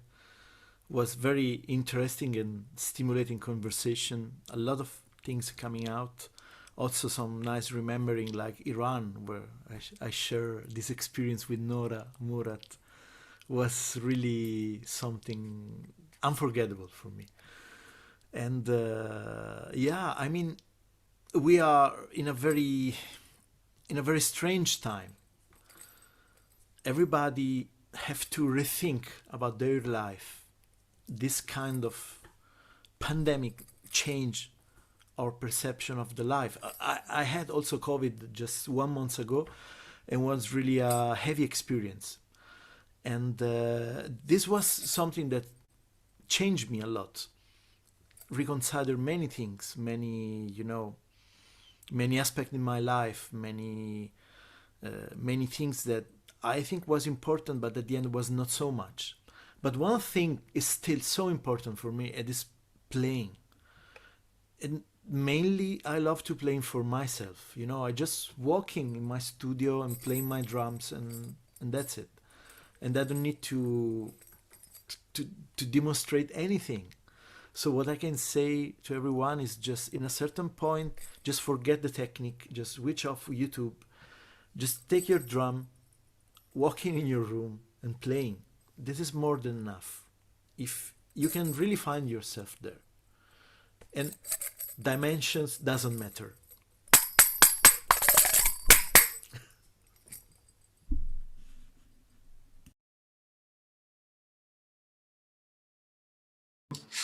Thank you very much, Andrea. So this is our drug, I think, and it's our time to say goodbye. And also I want to say thank you to Uli and to Yashar. They really work in the background here. And so I'm... oh, Glenn, you would like to say something, sorry. No, I was just waving goodbye. Okay, yes. So But you thank for you, coming, Murat. and Thank you. please keep in touch. Also, for all of you who joined the YouTube channel from the whole day, thank you for coming. And yes, all the best and best wishes from Freiburg. Bye bye.